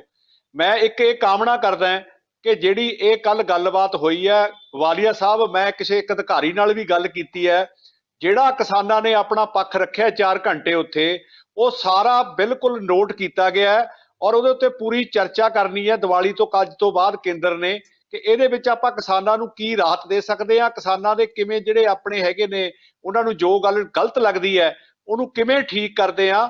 ਮੈਂ ਤੁਹਾਨੂੰ ਪੂਰਾ ਵਿਸ਼ਵਾਸ ਦਿਵਾਉਣਾ, ਪੂਰੀ ਚਰਚਾ ਉੱਪਰ ਚੱਲ ਰਹੀ ਹੈ। ਕੋਈ ਇਹੋ ਜਿਹੀ ਗੱਲ ਨਹੀਂ ਹੈ ਕਿ ਅਸੀਂ ਕੋਈ ਕਿਸਾਨਾਂ ਨੂੰ ਨਹੀਂ ਚਾਹੁੰਦੇ ਜਾਂ ਕਿਸਾਨਾਂ ਨਾਲ ਕੋਈ ਧੱਕਾ ਕਰਨਾ ਚਾਹੁੰਦੇ ਆ। ਦੇਖੋ, ਐਡੀ ਵਧੀਆ ਮੀਟਿੰਗ ਇੱਕ ਸੁਖਾਵੇਂ ਮਾਹੌਲ 'ਚ ਹੋਣੀ ਤੇ ਇੱਕ ਅੱਗੇ ਤੋਂ ਲੀਹ ਤੁਰਨੀ, ਮੈਂ ਸਮਝਦਾ ਕਿ ਸ਼ੁਭ ਸੰਕੇਤ ਹੈ ਇਹ।